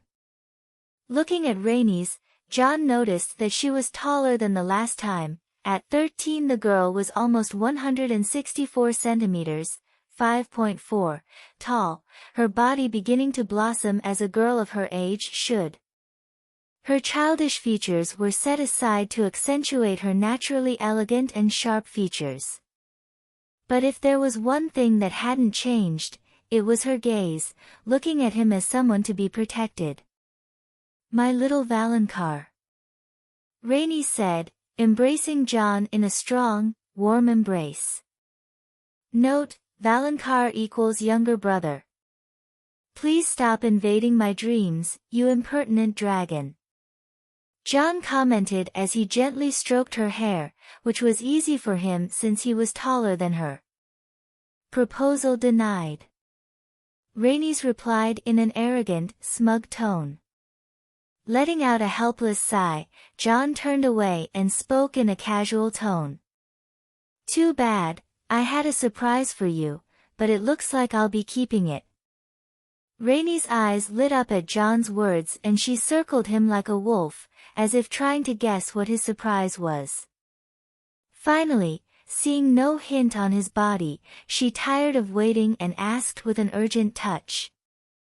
What is Valonqar? It was Jon's first gift to her, how could she not be excited and happy? Before that, let me tell you what happened on that trip to the wall. Jon didn't rush to introduce the dragon cub to Rhaenys, focusing on Aemon's existence. After hearing what had happened at the wall, Rhaenys' eyes widened in shock, especially knowing that there were 2 other Targaryens still alive in Westeros. Aemon Targaryen, son of Maester I and Brynden Rivers, son of Aegon IV. Rhaenys whispered, still shocked to see 2 people so old, especially Brynden, who was almost 120 years old. At the same time, knowing that Brynden was a Greenseer who could see the future and had the children of the forest as his guardians made her imagine that she was in an ancient and epic story from the Age of Heroes. I didn't expect there to be so many Targaryens still alive in the world. Rhaenys sighed and smiled happily. In her eyes, there was nothing happier than a large family. However, upon learning that her younger brother was in possession of the Dark Sister, Rhaenys' breath quickened, her eyes practically glowing with an excitement that made Jon roll his eyes at her naked desire for the legendary Valyrian steel sword of House Targaryen. I already have my meteorite steel sword, and the Dark Sister will be yours when we meet in person. Just as Jon finished his sentence, Rhaenys had leapt at him, throwing him into the sea of blue roses and kissing him on the cheek with a joy that was simply infectious. I love you, Valonqar. Rhaenys spoke as she kissed Jon's face endlessly with an extremely bright look on her face, like a child who has just earned a new toy. Sophist, you only said that because you won a legendary sword. Despite saying this, Jon's lips curved into a gentle smile. Besides, the surprise I prepared for you isn't Dark Sister. The kissing stopped abruptly when Rhaenys heard Jon's words and she looked at him in confusion. Was there anything more shocking in her eyes than one of the 3 most legendary swords in Westeros? Suddenly, Rhaenys heard the winter flowers rustle behind her, while a sound reminiscent of a roar, but childish and more cute than threatening, sounded. Extremely proud. Leaving Jon's body, she turned around and what she saw simply made her open her mouth in utter shock. A winged reptilian cub was staring at her with a proud and noble look in its golden eyes. Rhaenys wiped her eyes as if she was imagining things. Pointing a shaky finger at the dragon cub, Rhaenys tried to sound coherent, but her mind was in such shock that it was practically impossible. D-Dragon! Stop yelling! Jon said with an annoyed sound as he covered his ears with his hands. Why are you so calm? It's a dragon cub. Every Targaryen's dream. Rhaenys shook her brother back and forth as she yelled at him for being so casual about something so incredible. Obviously because I've had this dragon cub for over a month. Escaping Rhaenys' claws, Jon casually replied, turning away from his older sister. Looking at Jon angrily, as if she blamed him for not introducing her to the dragon cub sooner, Rhaenys turned her attention back to the dragon cub and couldn't help but think what a beautiful creature it was. Suddenly, before Rhaenys' shocked eyes, the silver dragon cub flew into the air and landed gracefully on her shoulder. She could feel the dragon's tail curling around her neck as a warmth was transmitted by the touch. The warmth was like standing next to a fire to warm yourself. Looking away, Rhaenys could see the dragon's golden eyes up close, and for some reason, she felt something being established between her and the dragon cub. A strangely comfortable connection, as if she had two minds, one connected to the other. Watching the scene, Jon's lips curved into a smile. House Targaryen had its second dragon rider. Together with the dragon eggs he had asked Kinvara to buy from Illyrio Mopatis earlier, House Targaryen would soon have 3 more dragon riders, making a total of 5. Congratulations, she's accepted you as her knight. Jon commented, feigning a bitter tone as if Rhaenys had just claimed the dragon he wanted. Rhaenys' face went from confusion to pure ecstasy and then to pure sadness. The change in expression was so quick that it stunned Jon. Women were truly born to act. Rhaenys felt a deep sense of shame. Her brother would be king, the dragon should have been his, not hers. Her brother only wanted to show her the dragon and she stole it from him. How could she not be ashamed? Aenar. Before she could finish, she saw the teasing look in her brother's eyes and knew immediately that she had been fooled by his act.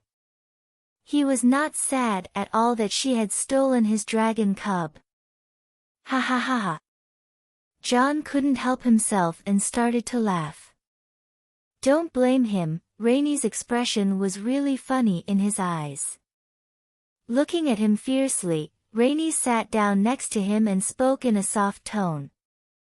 I'm sorry, I didn't mean to take the dragon cub. Wiping the tears from his eyes from laughing so hard, Jon replied nonchalantly.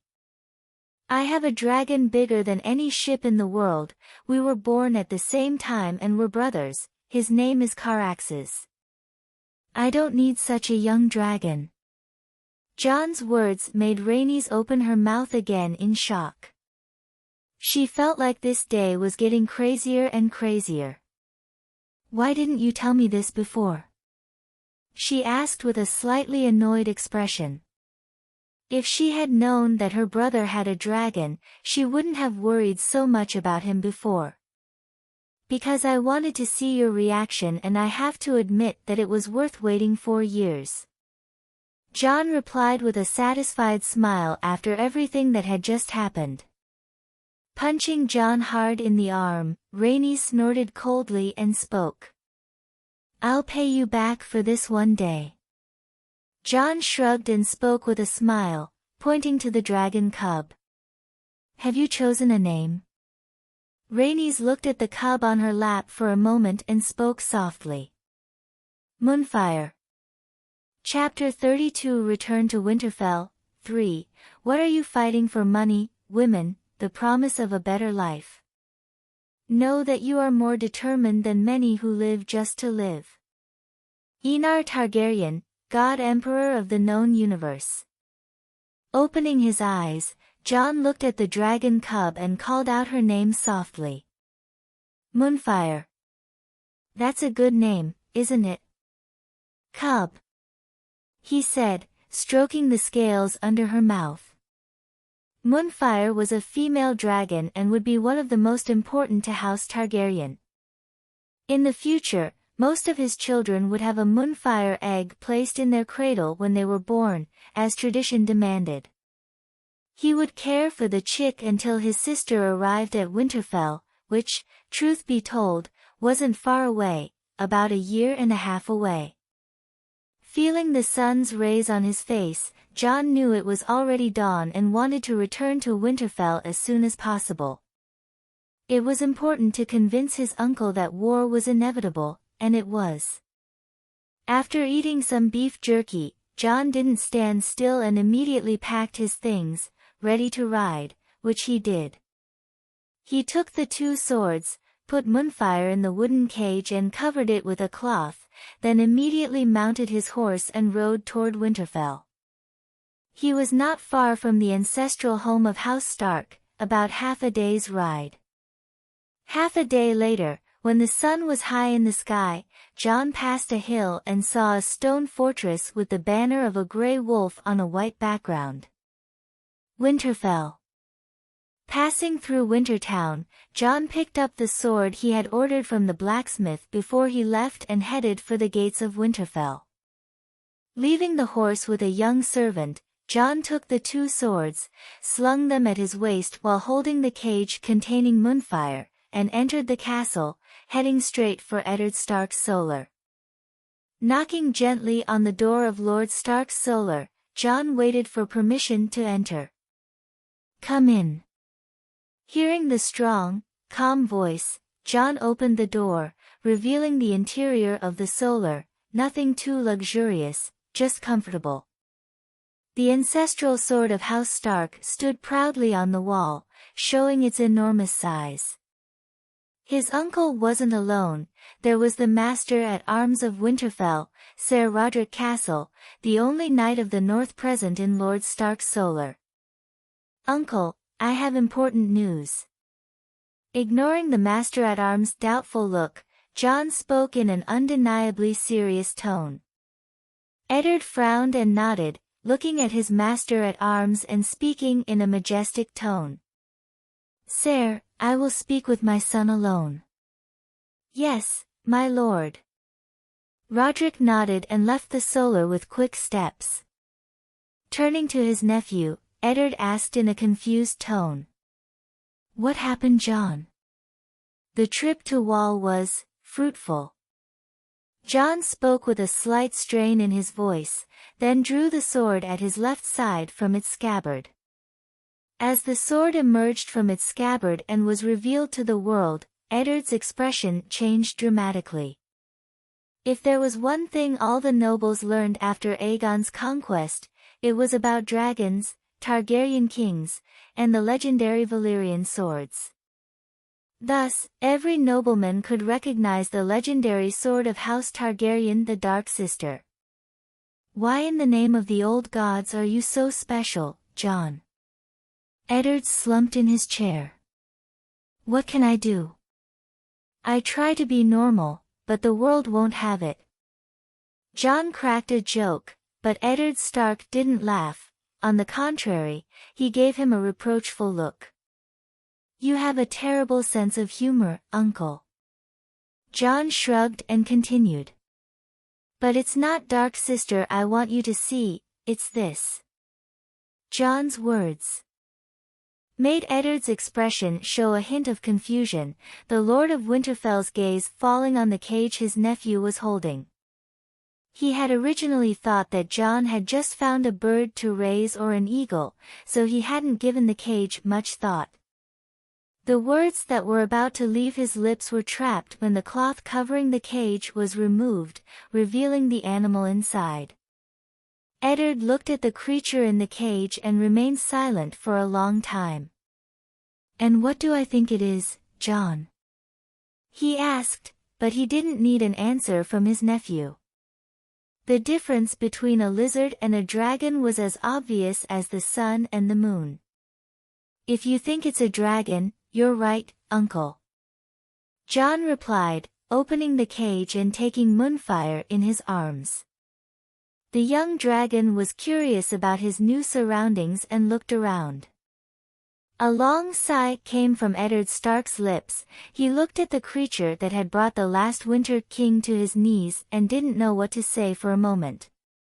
"Is this your dragon?" Eddard asked, even though he knew the answer, but the next words made the Lord of the North stand up in utter disbelief.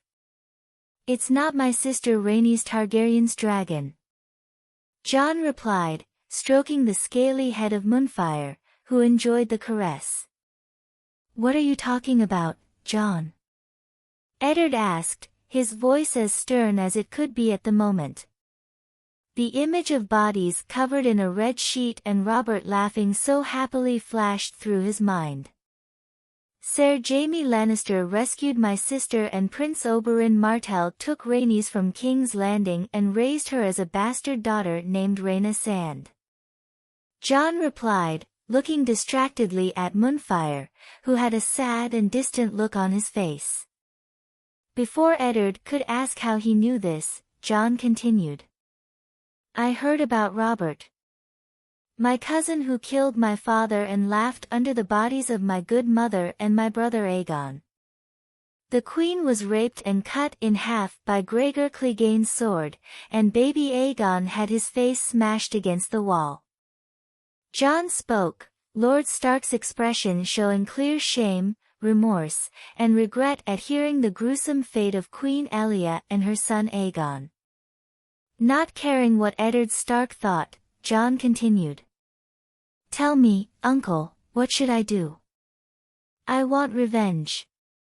My mother would have survived if she had been in the Red Keep surrounded by the best masters. I want revenge on Tywin Lannister, Robert Baratheon, Gregor Clegane. I want to kill them all. Looking directly into Eddard Stark's eyes, Jon spoke in a cold, chilling tone. I want war.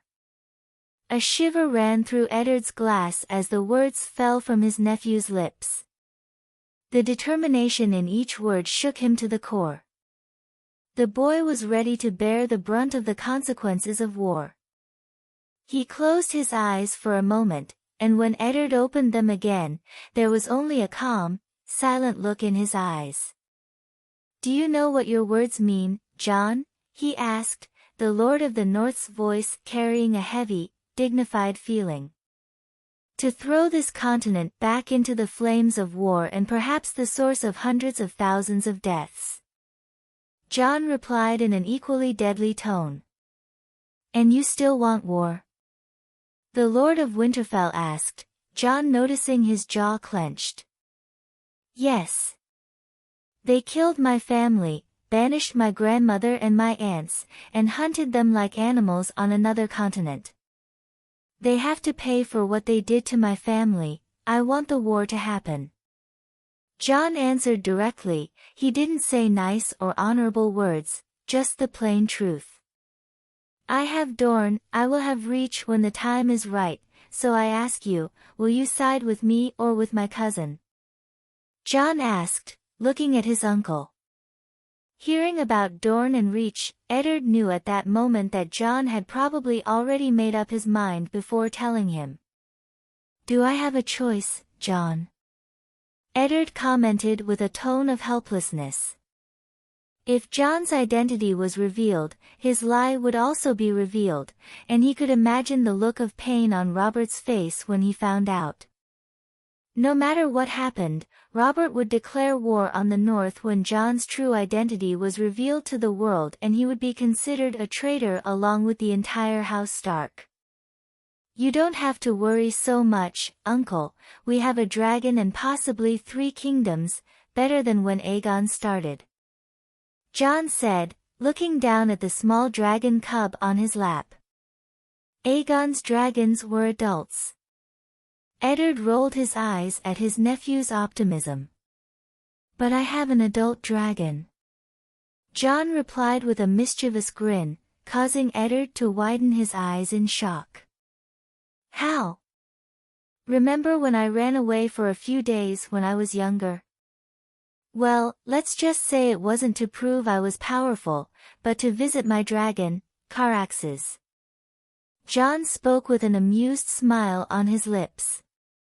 This left Eddard speechless. Today was truly a day of revelations he hadn't expected when this day began.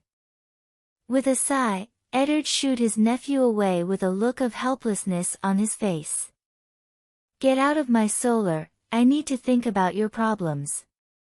Jon shrugged and left the solar, leaving the Lord of Winterfell alone. In the chair, Eddard stared at the ceiling, lost in thought, and whispered to himself. Robert, you won't blame me, will you? I'm doing this for the family, as you would for yours. Chapter 33 King's Landing. Betrayal hurts because it always comes from the people you least expect. Aenar Targaryen, seeing the fury in King Robert I Baratheon's eyes as he gazes upon the Lord of Winterfell. Crown Lands King's Landing. Inside the huge red fortress built beneath Aegon's Hill, in the small council chamber. 7 men sat in their respective positions. Just as everyone was about to start the meeting, the camera doors were opened and a strong smell of wine floated into the room. All 7 men rose from their seats and spoke at the same time. "Your Grace." Whoever came in was a tall and mostly fat man. If someone had told them that this man had been known as the Demon of the Trident 10 years ago, no one would have believed them. Robert I, Baratheon, was a shell of his former self, a distant echo of the man he once was.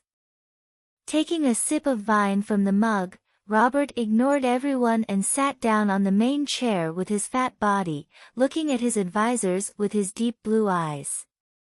His black hair was disheveled and his beard was large and dirty. Frankly, if it weren't for the expensive and noble clothes, it was hard to believe that such a man was the king of an entire continent. Robert looked more like a mercenary from Essos than a king. Anyone present could see that, but no one said anything or dared, not even the hand of the king, Jon Arryn. Lord Arryn looked at Robert with a hint of helplessness in his usually stern expression. He snorted loudly and began to speak. "With the king's arrival, we will begin the small council. My lords, there are 2 important pieces of news that my little birds have heard recently." The gentle words, soft and even too delicate for a man, caught everyone's attention, including Robert, who was still drinking non-stop. "We are listening, Lord Varys." Lord Arryn commented, gesturing for Varys to continue. Yes, the bald, fat man was Varys, the spider, the eunuch, the master of whispers. Varys is a chubby, bald eunuch with soft white hands and round shoulders. The Lord of Winterfell, Eddard of House Stark, has begun the renovation of the Caelan Moat, which will be the fief of his second son, Brandon Stark. Varys spoke in a soft voice, his small eyes narrowing slightly, a smile on his lips as the Master of Whispers glanced discreetly at everyone present. "Ha ha ha ha." Robert laughed at the mention of his brother coming from the eunuch. Although they didn't share blood, they had grown up together and were closer than his own blood brothers. "This silent wolf has 5 children and the 6th is on the way." Robert was in a good mood and took another sip of wine, apparently to toast his great friend, or was it just another reason for him to drink until he passed out? "Your Grace, I don't think it's appropriate for Lord Stark to complete such a project. If the Caelan Moat is successfully rebuilt, it will be extremely difficult for armies to invade the north in the future." The master of the ships, Stannis Baratheon, spoke at that moment. His voice was as serious and calm as one would expect from a man. Bang! Robert had slammed the table down so hard that everyone was stunned for a moment. The king's blue eyes glared at his brother. "Don't you dare slander Ned with your paranoia, Stannis." Robert nearly roared at his younger brother. "I can trust that man with my back without hesitation." Stannis felt a sense of humiliation and anger at the angry outburst from his king and brother. He was only thinking of his family, but Robert couldn't see how dangerous it was to have an untouchable north. But as a loyal vassal and brother to the king, Stannis still had to warn of the consequences of the North's actions. "You can trust him, but what about your children and the children after them?" "Then marry my children to his," Robert replied angrily. He trusted Ned and trusted even more in the upbringing the Lord of Winterfell would give his children. The King of the 7 Kingdoms had no doubt that all the sons and daughters of the Lord of the North would be honorable men and women. Surprisingly, Jon Arryn nodded in satisfaction at Robert's words. "Your Grace has made a good proposal. We can marry Princess Myrcella to Robb Stark and Prince Tommen to Lady Sansa Stark." Lord Arryn didn't know it, but those words had changed his fate. Robert just let out a satisfied grunt in agreement with Jon Arryn's words. Turning back to Varys, Robert asked in a slightly impatient voice. "What is the second important matter, eunuch?" Varys' face remained unchanged as he listened to the king's words. He simply stood and answered in a respectful tone. "The Red Faith has received Queen Mother Rhaella and Princesses Visenya and Daenerys Targaryen." A snarl came from Robert's lips when he heard the eunuch's words. "And what does the Red Faith want with the dragon spawn?" Varys looked at the king about to explode with fury and couldn't help thinking that Robert was also a dragon spawn, since his grandmother was a legitimate Targaryen. Which, ironically, was Robert's greatest claim to the Iron Throne. "Unfortunately, that is beyond my information," Varys replied, bowing apologetically. A goblet of wine was thrown towards Varys, but he missed, the goblet passing dangerously close to him while the eunuch remained with the same gentle, courteous smile. "Useless eunuch, I pay for your services and you don't know something so basic." Robert, who had thrown a goblet at Varys, roared angrily, his eyes practically burning with rage. Varys wanted to roll his eyes. He was a spy, not a mind reader. How could he know what the Red Faith were thinking when they received the queen and the princesses? Of course, he couldn't say, or his head would be on a pike the next morning after he spoke his mind. "I will redouble my efforts, your grace." Varys spoke, bending down even more as he reached under the long, loose sleeves of his clothing, his fingers playing with the ring on his ring finger. Robert just snorted coldly and looked at his master of coin, Peter Baelish. The master of coin was a small man with a slender build. He had distinctive features, a small pointed beard on his chin, and dark hair with gray streaks running through it. He had laughing gray-green eyes that resembled the eyes of a cat. "How much will it cost to take the lives of the 3 prostitutes?" Robert asked, causing everyone to look at the king in disbelief, especially Jon Arryn, who looked at the boy he had raised like a son with a look of shock. "If it's the House of Black and White, I'm afraid we can't afford it, your grace."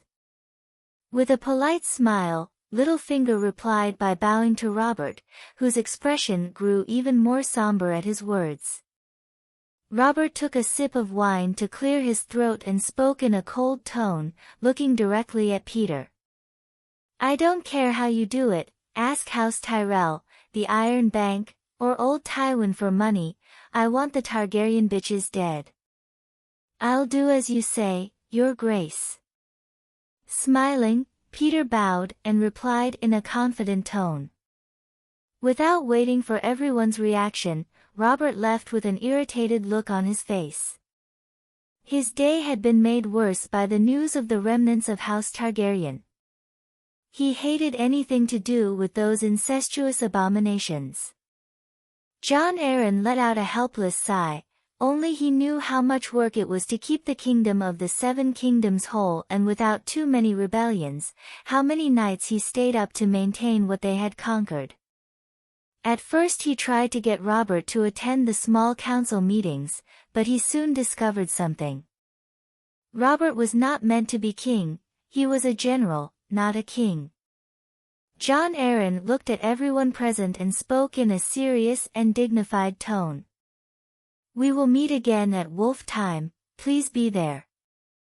With that, everyone left the small council chamber and split off in different directions.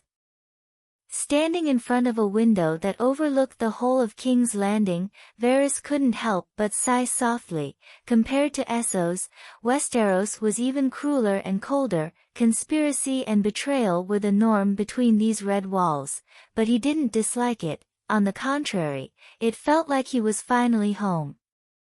"Speaking of Essos, I hope Lord John Cunnington is taking good care of young Prince Aegon." Varys thought with a small smile on his face, his gaze crossing the window and falling on King's Landing. Today was a better day than yesterday. Chapter 34 King's Landing 2. Beware, words are often deadlier than any poison or weapon. Tyrion Lannister, Hand of the King. Crack. The expensive vase of myrrh was thrown against the wall of the room as a high-pitched scream full of malice rang out between the walls. I'm going to kill him. Filthy old man. How dare you think of taking my children away from me? The one who shouted was a strikingly beautiful woman with curly golden hair, emerald green eyes, fair skin, and a slender, graceful figure. The woman was none other than the Queen of the Seven Kingdoms, Light of the West, and daughter of Old Lion Cersei Lannister. Keep your voice down, sister. The wall has ears. On the bed, naked with only a thin sheet covering his nakedness, was a tall, muscular man. His hair was the same shade of gold as the woman's, and his eyes were almost identical. It was as if the man was the male version of the woman. The man was Jaime Lannister, the youngest Kingsguard, having joined the prestigious order at the tender age of 15, but he also had another name, Kingslayer. Why aren't you angry? He's taking our children. Cersei, also naked, shouted at her brother with an expression more reminiscent of a snake than a lion. A naked Jaime rose from the bed and embraced his sister from behind, kissing her gently on the curve of her neck. They're a prince and a princess, one day they'll get married and have a family, it's the natural order of the world, Cersei. If anyone saw what was happening in the room at that moment, it would surely cause many to criticize and even discuss the incestuous act of brother and sister. The Faith of the Seven, in particular, would do anything to make Cersei pay for her sinful and reprehensible actions in the Seven Hells. Jaime's words, however, had the opposite effect he intended and only made Cersei angrier. I will not force my daughter to spread her legs for a damned barbarian from the north. Cersei spoke in a cold, murderous tone. What are you going to do? Noticing the look in her eyes, Jaime asked, his voice slightly strained. When his sister had that look, someone was going to die. Kill Jon Arryn. Cersei spat out the sentence with the most viciousness imaginable. You're mad, he's the Hand of the King, Lord of the Vale and Warden of the East. Jaime couldn't imagine his sister being crazy enough to kill Jon Arryn. She wasn't talking about some minor noble or commoner, but the lord of one of the 7 great houses of Westeros. Cersei turned and faced Jaime with a smile. She wrapped her arms around his bare waist and spoke in a calm tone. Who cares, you killed a king, is he greater than a king? Will you do this for me, Jaime? Cersei whispered in his ear as her green eyes fixed on him with a seductive, sexy light. No. Turning away from her, Jaime resolutely refused, even though he wanted to accept the offer to make Cersei happy. At the same time, the image of him plunging his sword into Aerys' tooth's back flashed through his mind, causing a ringing in his ear. Approaching again, Cersei held his face and spoke in a cold tone, Jaime, I found out he was looking for Pycelle to see the family tree of House Baratheon. If he finds out, you know what will happen to Tommen, Myrcella, and Joffrey. Hearing these words, Jaime's face finally showed some hesitation. He didn't care about Joffrey, but he did care about Myrcella and Tommen, sweet, adorable children. Letting out a sigh of sadness, Jaime spoke in a lower tone than usual. All right, I would. A smile appeared on Cersei's lips as she led Jaime to the bed and knelt between his legs. Let me make you, relax. She whispered as she opened her mouth and moved forward. Jaime showed a comfortable expression as the guilt in his heart disappeared with the pleasure of Cersei's mouth around his length. You will die, Jon Arryn. It was Jaime's last thought before he surrendered to the pleasure. Little did Jon Arryn know that his life was about to be put in danger over a proposal. He was finally going to investigate a suspicion he had harbored for years but never found the time to pursue. If his suspicions were confirmed, it would be an event that would be remembered for generations. Opening the door to the tower where the Grand Maester resided, Jon Arryn found Pycelle quietly reading a book. The old man was cowardly and incompetent. Were it not for Tywin Lannister's influence, Jon would have gotten rid of the decrepit man. I need a book. Jon Arryn's voice was direct, breaking the silence and surprising Pycelle for a moment. What book do you want, Lord Hand? The Maester's weak, hoarse voice sounded unpleasant, but Jon ignored the annoyance.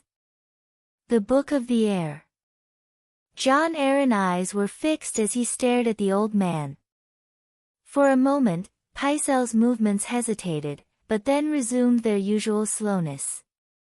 A reaction that went unnoticed by Jon, and which, even if noticed, he would probably attribute to the Maester's advanced age. I'll look for the book and send it to your chambers, Lord Hand, Pycelle replied. Jon's satisfaction was evident in his expression as he turned and left the tower.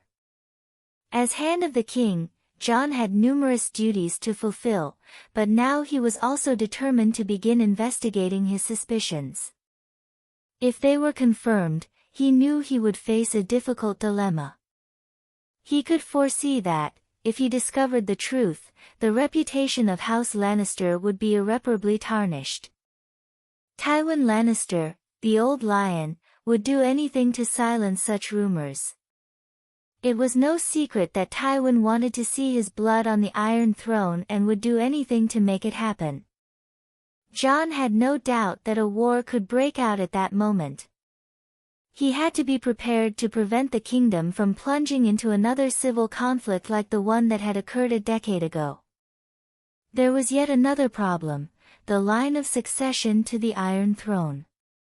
Robert had no legitimate heirs, and the heir presumptive would be Stannis Baratheon, at least until a new heir was born. Although this solution was temporary, it did not please the Hand of the King. Stannis was not fit to be king, but a general. That was Jon Arryn's main concern. He was sure that if Stannis took over the Iron Throne, many nobles would end up dead because of the Lord of Dragonstone's ruthless and obsessive sense of justice. In addition, under Stannis' reign, all bars, brothels and any form of entertainment would be banned, not just in King's Landing, but throughout the Seven Kingdoms. Jon had no doubt that a rebellion would break out before he had even been in power for a year. Rumor had it that Stannis saw sex only as a means of reproduction, never as something for pleasure. It was known that the Lord of Dragonstone had not shared a bed with his wife for months, perhaps years. Another alternative would be Renly Baratheon, Robert's younger brother and current Master of Laws. However, this option was even more inconceivable to Jon Arryn. He would never allow a sword swallower, as evil tongues referred to Renly, to sit on the Iron Throne. And after Renly, what would happen? As far as he knew, the Master of Laws had never slept with a woman, openly preferring male company. How could such a man be accepted as king? While pondering the succession crisis, Jon felt a headache forming. His thoughts then turned to Eddard Stark, another of his sons by upbringing. Eddard had 5 sons, and a 6th was on the way. The prosperity of his house was enviable. Jon couldn't help but compare. While House Stark faced no succession problems, the crown was on the brink of chaos with a possible succession crisis. I just hope my suspicions are only suspicions. Jon Arryn muttered to himself, begging the Seven to have mercy on Westeros and not to have another war in the future. It was the least he could do for the Seven Kingdoms, which he himself had led to war, 10 years ago in what became known as Robert's Rebellion, bringing down the Targaryen dynasty after almost 300 years in power. Chapter 35 The Dragon Flies for the First Time. Ambition stems from the need to be something more, which has driven humanity since its beginnings. But at what cost? I will remake this society in my image, so that they will worship me as their god and emperor. Aenar Targaryen, God Emperor of the Planets. 6th moon of the year 294 AC Essos free city of Volantis. Looking out over the city from the balcony of the Great Red Temple, Daenerys couldn't help but notice the tension in the air. The whole city seemed quieter than usual. The reason was simple. Volantis was about to be attacked by the greatest Khalasar in the Dothraki Sea. 40,000 men on horseback, led by Khal Drogo, the Khal who never lost a battle. Though she wasn't as interested in military matters as Visenya, she still knew the basics, but Daenerys didn't know how a nomadic tribe could meet the demand for so many men and horses. From her lessons with her sister Visenya, she knew that the foundation of any war was logistics. Without logistics, the battle couldn't even take place, and even if it did, it wouldn't last more than 3 days. How can you fight without food, steel, and swords? So, unlike the townspeople who were afraid, she wasn't afraid that even if there was an attack, the Dothraki couldn't withstand a war of resistance or a siege. Besides, Volantis had an army of 35,000 men in plate armor, making it one of the most powerful armies in Essos at the moment.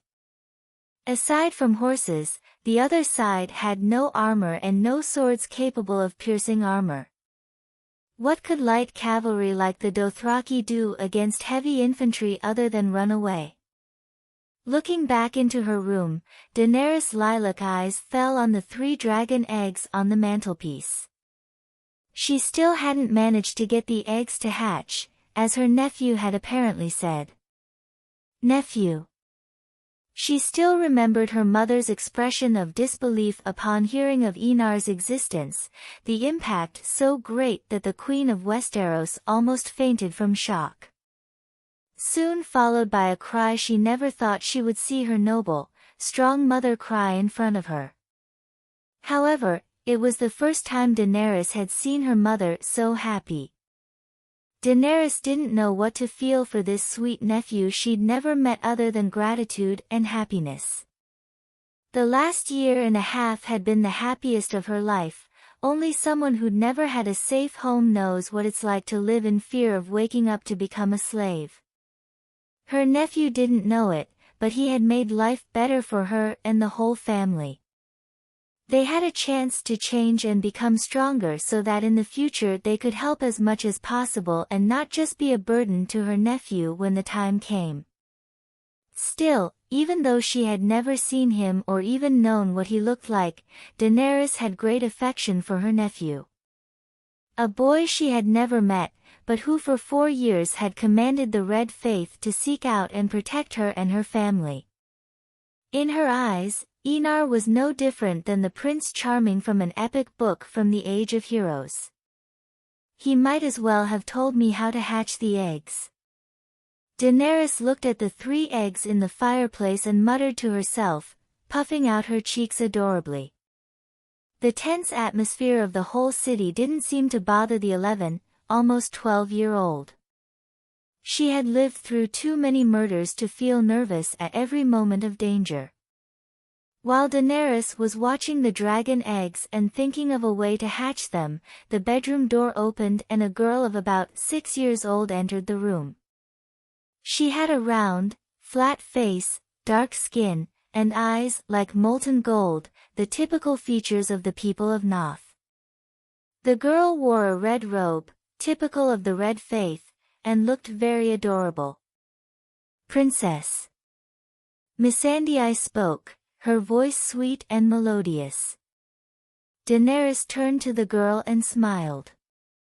"Have you come to eat lemon tart with me again?" she asked in an amused tone. The dragon princess had met this young woman at the Great Red Temple months ago, and since then the two had been almost inseparable, Daenerys finally having her first true friend. Missandei's cheeks took on a faint blush at the mention of the lemon tart. She wanted the ground to open up and swallow her whole with the shame she felt at the moment. Although she was indeed greedy for the tart, she had come with another purpose, by order of the Reverend Mother. "Princess, the Reverend Mother has requested your presence in her solar," Missandei said in a very respectful tone. "Call me Dany." Nudging her cheek, the dragon princess spoke in a strong, unquestioning voice. "But you are a princess," Missandei muttered to herself. "Are you going to disobey me? A week without lemon tart." Daenerys flashed a wicked smile and threatened the 6-year-old girl without hesitation. Missandei's face showed an expression of struggle. Her brothers had specifically reminded her to be respectful of Daenerys and her family, but the thought of living without lemon treats was worse than death to her. Seeing the struggle in her expression, Daenerys' gaze softened and she spoke, embracing the girl. "You don't have to call me Dany in front of people, but call me Dany when we're alone." The fighting look on Missandei's face was improved by Daenerys' words. She nodded and spoke in her sweet voice, "Dany." Daenerys' smile widened as she heard this, and she followed the girl out of the room and toward the Reverend Mother's solar. As she walked through the corridors, Daenerys noticed the guards, servants, red priestesses, and others looking at her with respect and awe. But she knew their respect was not for her, but for her nephew. Their Messiah, the prophet who would lead them through the long night. The Son of Light. Honestly, she felt a sincere fear towards some of these people. They didn't treat her like a human, but almost like a goddess. At that moment, one of the men kneeled down with his forehead touching the ground, prostrating himself before her. If she felt like that, she couldn't imagine what her sweet nephew felt in front of these people. For these fanatics, he was their God and Messiah. Arriving at the Reverend Mother's solar, Daenerys entered with Missandei. As soon as she entered, she saw that her mother and sister had already arrived. Both were dressed as a queen and a princess. At the same time, Ser Willem, who was already old, was wearing white armor with a white cloak over his shoulders. Daenerys knew that this was the armor worn only by the king's guard. The moment Ser Willem earned that armor, she saw the man become emotional for the first time in years. Ser Willem had never been a king's guard, he was the master-at-arms of the Red Keep, but she knew the man had a dream of becoming a member of the king's guard, just like many boys in Westeros. "Mother, sister, Ser Willem, Reverend Mother." Daenerys greeted everyone with a sweet, cheerful smile, making the atmosphere more relaxed, something she found she could do when things were too tense. Riella gestured for her daughter to sit next to her and looked at Reverend Mother. "What do you wish to discuss, Lady Kinvara?" "Khal Drogo has the support of Bravos and other free cities to attack Volantis."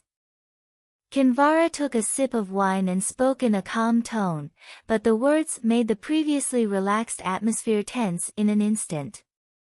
Kinvara continued, her expression unchanged in the face of such a dangerous situation. "The expansion of the Red Faith in these 5 years has made the free cities cautious. The massive growth of the Fiery Hand hasn't helped either, making the free cities unable to stand by and watch our power grow." "Are we talking about supporting with soldiers or just supporting with logistics?" Visenya asked, asking exactly what the problem was. Both options were bad news for the Volatins. If it was just logistical support, Volantis could retreat to the city and start a battle in the city. The Dothraki horses would be useless in the narrow streets of the city. Even blocking the streets with wooden stakes could prevent enemy troops from advancing. But if it's support with soldiers, that means the free cities have sent soldiers as well as logistical support. Which was bad news, since infantry could enter the city more easily than Dothraki cavalry. But since you're so calm, it looks like Volantis has a hidden trump card. Visenya finished, looking deeply at Kinvara. Kinvara looked at the 18-year-old girl with a hint of admiration. As the princess said, the emperor's daughters have reported that the free cities have sent soldiers with a large amount of logistics. Enough supplies to sustain an army of hundreds of thousands for months.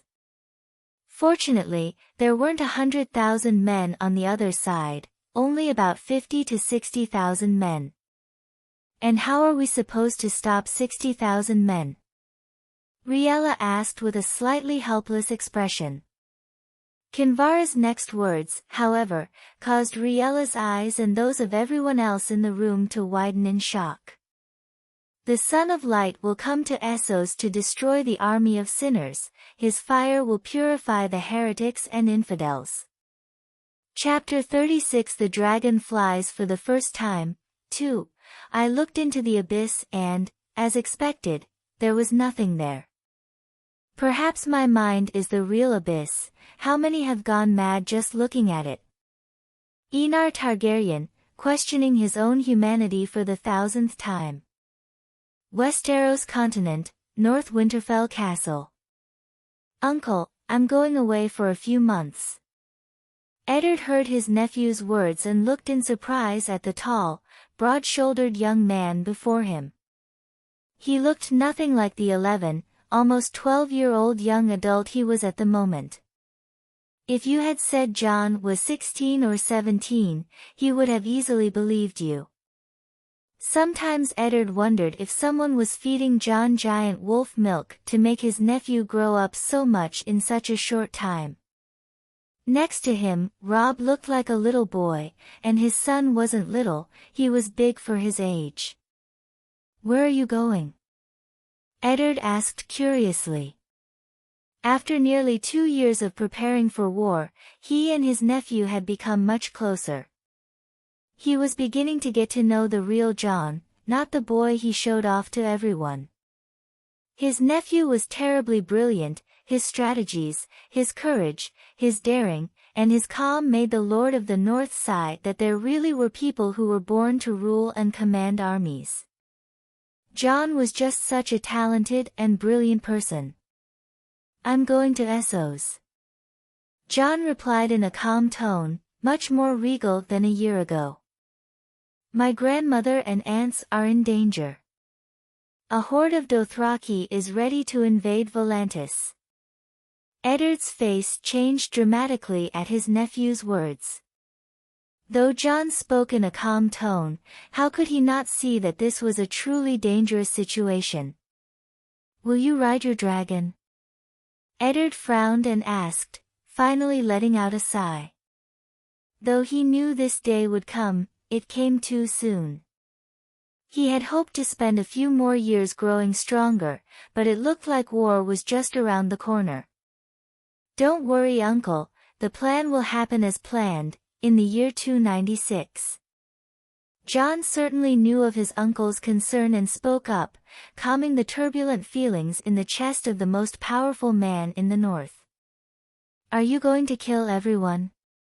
Eddard asked, not knowing the size of the dragon called Caraxes, but knowing from his nephew's words that the creature was powerful.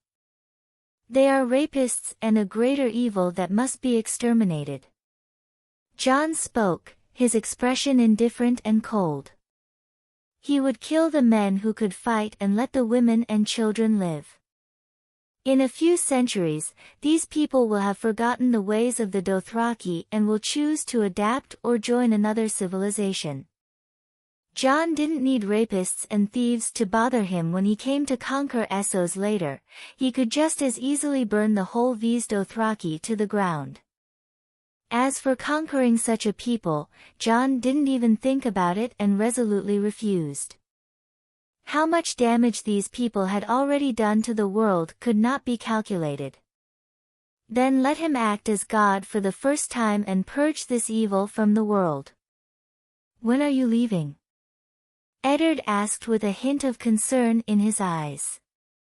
He didn't know what Jon was up to, but he knew his nephew, and he knew the boy could be a bit extreme when he needed to be. I will leave immediately. Jon replied firmly, turning and heading for the door. Before you go, talk to Robb. He's a smart boy and already suspects something. Eddard added in a tired, helpless tone. His son was intelligent and had already picked up some clues that something very important was going on. Jon nodded and left Eddard Stark's son. Robb arrived on the Winterfell balcony to find Jon holding a jug of wine and 2 glasses. This is our father's private wine. How did you get it? Robb asked, smiling as he poured himself a glass of wine. He brought it to his lips and sighed pleasantly at the slightly sweet and spicy taste. The heir of Winterfell did not like the strong northern drink. It was the most unpalatable thing he had ever drunk in his life. I stole it from him. I bet he'll be furious when he finds out. Jon replied with an equally amused smile. Jon and Robb hadn't noticed, but a pair of gray eyes were staring at them with a curious expression. The night sky cleared to reveal Arya's figure, secretly watching the 2 brothers. Jon looked at Robb and spoke, taking the heir of the north by surprise. I'm leaving in a few moments. Where to? He asked curiously. A look of envy appeared on Robb's face, knowing that Jon would be traveling far again. If there was one thing he wanted, it was to be able to travel freely. But as heir to Winterfell, he couldn't and probably wouldn't travel that far in his life. The continent of Essos, Volantis to be exact. Jon replied. The words shocked Robb and Arya, who had been listening in secret. That far? Robb asked, still shocked at such a long and possibly dangerous journey. They wouldn't see each other for years, would they? I have to rescue a queen and 2 princesses in a tower. Jon spoke in an amused tone, a smile playing on his lips. Robb thought Jon was joking with those words, but when he saw the purple eyes full of seriousness, he looked at Jon in shock. You're not joking? He asked, still shocked. Sipping his wine, Jon smiled at Robb and spoke in confirmation of his words. Yes, I'm going to rescue Queen Rhaella Targaryen and her daughters, Princesses Visenya and Daenerys. Why? Was the only thing that came out of Robb's mouth. Wouldn't you save your family, Robb? I'm doing the same. Jon's words were like a punch to Robb's gut, making him look at Jon rigidly. Jon's words were no different than admitting that he was from House Targaryen. Trying to remember when House Stark married House Targaryen, Robb's face turned slightly pale at the thought of a certain possibility. It seems you guessed. You were always good at analyzing things. Jon sighed when he saw the look on Robb's face. Jon continued. Believe me, I was also surprised when I found out that my parents got married and conceived me in the middle of a war. Robb's expression softened at the mention of marriage. As long as Jon was not the product of rape, he was happy for his brother, or rather cousin. Is that why you always were handsomer than me? Robb, still shocked by the shocking news, tried to lighten the mood with a joke. Jon looked at Robb in amusement and spoke in a smug tone. What can I do? I'm incredible in every sense of the word. Robb rolled his eyes and let out a sigh filled with complex emotions. So you're the heir to the Iron Throne. That is true. Jon nodded. What else do you want to tell me? Do you have a dragon, too? When Robb said it, it was a joke, but when he saw the smile on Jon's lips and the teasing look on his face, he swallowed. Filling the wine glass as full as he could, Robb drank all the wine in the glass in one go. I need more, I'm not leaving until I'm unconscious. Robb muttered to himself, making Jon laugh. He really liked it when people found out about Caraxes. Would you like to fly in Caraxes? I can take you. Jon invited Robb without hesitation. But the heir of Winterfell quickly shook his head and vehemently refused. I'd rather stay safe on the ground with no chance of falling from the sky. Coward. Jon snorted coldly with an amused look in his eyes. I'm not a coward, but I don't see the point in taking unnecessary risks. Robb replied to Jon's words as if he were offended to be called a coward. Jon and Robb looked at each other and laughed, relieving the atmosphere of the shocking revelation they had just made. Arya, who had been hiding to listen, had her hand over her mouth to keep herself from crying or screaming in shock at Jon's words. She couldn't believe that her favorite brother was her cousin, her aunt's son, and the Silver Prince. But the scene in front of her made her accept the cruel reality. Liar, when you come back, I'll demand that you take me 1,000,000 times to fly on your dragon. Arya thought as tears fell from her eyes and streamed down her cheeks. Chapter 37 The dragon flies for the first time. 3. From this moment on, my name is Aenar Targaryen, first of my name. God Emperor of Planetos, Aenar Targaryen. North Wolfswood. In front of the dragon's cave, Jon began to whisper an ancient song. Name of the song Heras Bartasai. Drakari Pikairos Tikumot Gemiros Yn Lantis Bartasa Salat Vedis. Translation, Fire breather winged leader but 2 heads to a 3rd sing. When Jon began his voice spread through the dimness of the forest, the voice was melodic, beautiful, yet powerful. Heavy footsteps were heard coming from the cave. Jon raised the pitch of his voice. Hen nuha eleni, persisi vestridis se gel #n iridax anagros. Translation, from my voice, the fires have spoken and the price has been paid with blood magic. A huge figure emerged from the cave, its long neck snaking through the air as its body made the ground shake. The crimson color of the beast could be seen even in the darkest night. Perzyro adr #SSI Azimtos Lihasi Harasa Letagon Aodi Vaden. Translation, with words of flame with clear eyes to bind the 3 to you I sing. Arshitar, with a thunderous roar that rang out in the night, blood-red flames lit up the sky while the fierce, demonic head could be seen in the light of the red flames. Jon, illuminated by the crimson dragon fire, didn't stop, he continued chanting with even more fervor. Hey Merit Gerali, say Heras Bartasai Prum #SA Sovalai Jevi Dari. Translation, as one we gather and with 3 heads we shall fly as we were destined beautifully, freely. With the end of the Valyrian music, Caraxes stopped the crimson fire and lowered his massive body to the ground, revealing a cell bound by steel mesh around the dragon's powerful and strong chest. Jon, wearing black armor full of intricate details and a red cloak over his shoulders, climbed over the steel netting and reached the black leather cell, where he fastened the belt connected to the cell by thick steel chains around his waist. Suvgan Caraxes. Jon, or rather Aenar Targaryen, spoke in High Valyrian. The dragon obeyed, rising from the ground and towering above the trees with its enormous size.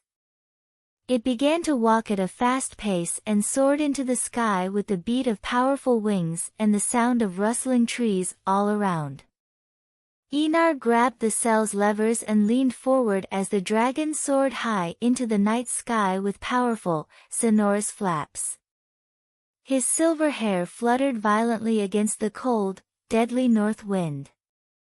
It was the first time he had ever flown so high in the sky, and the cold wind, he thought, did not exist, not with a dragon that radiated more heat than an extremely hot furnace.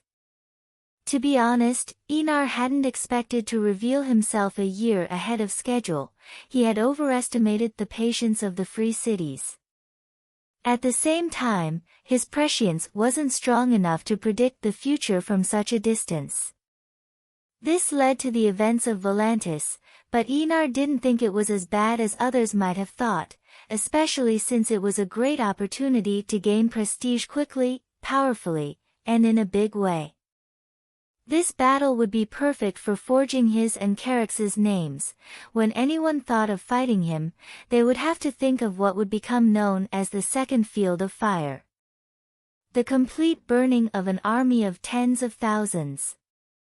Looking at the towns that seemed so small, with only a few houses still lit, Aenar felt like the king of the world. He wondered if that was how Aegon the Conqueror felt as he flew to Westeros with his sisters/wives. Though he wasn't going to Essos to conquer at the moment, he was going to kill, and though it wasn't as noble a purpose as Aegon's, it was still honorable to kill the world's greatest rapists. Near the confluence of the Shivering Sea and the Narrow Sea, 20 kilometers from Braavos. The sky was clear and there was no sign of storm clouds, so the captain of the Mermaid Queen, Jack Morn, thanked the gods for the sunny day. There had been 5 storms in the last month alone, and even he, accustomed to the temperamental sea, felt that someone had offended a god. "Come on boys, we're close to Braavos, we want to get off before dark and maybe we can go to the Bordel and have some fun."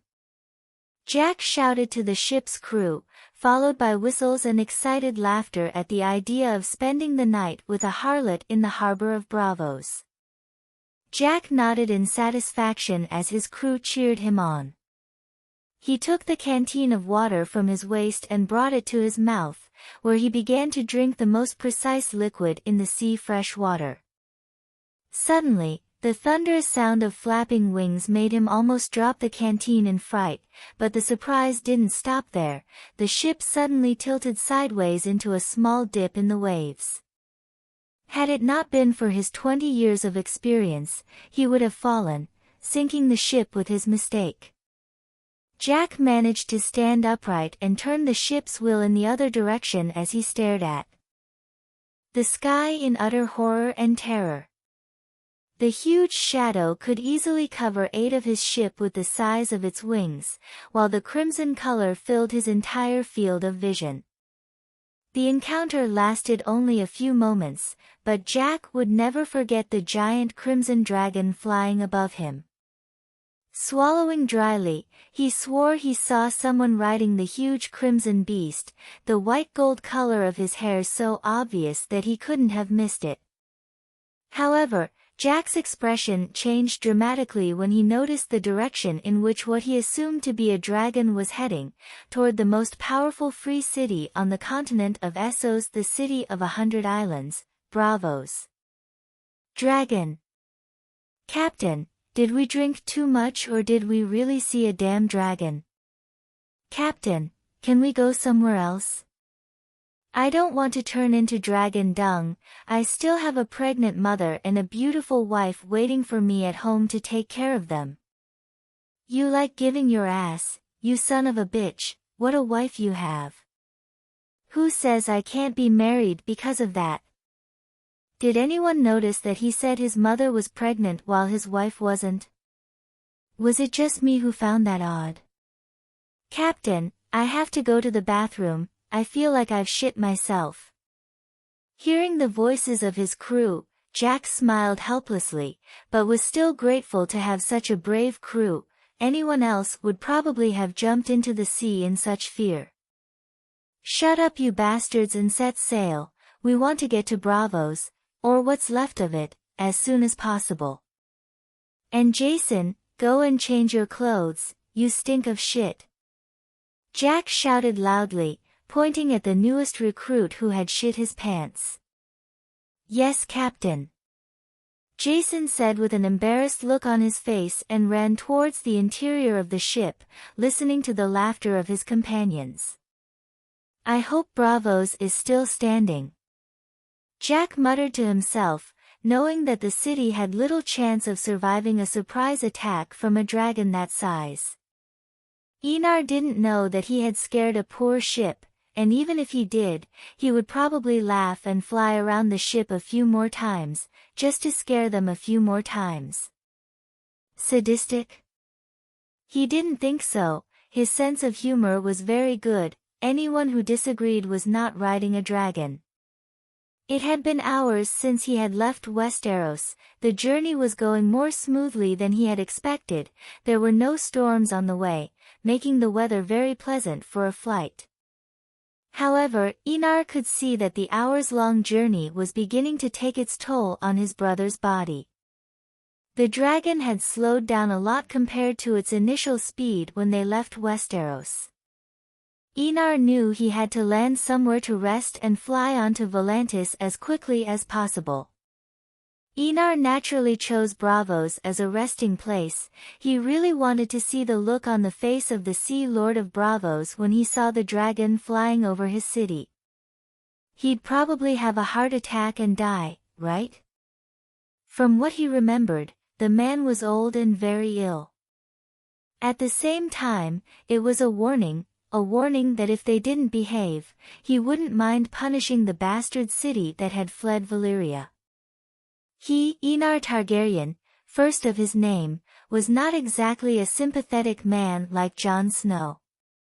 Chapter 38 The bastard daughter of the Valyrian freehold. The Sea Lord of Braavos is truly arrogant.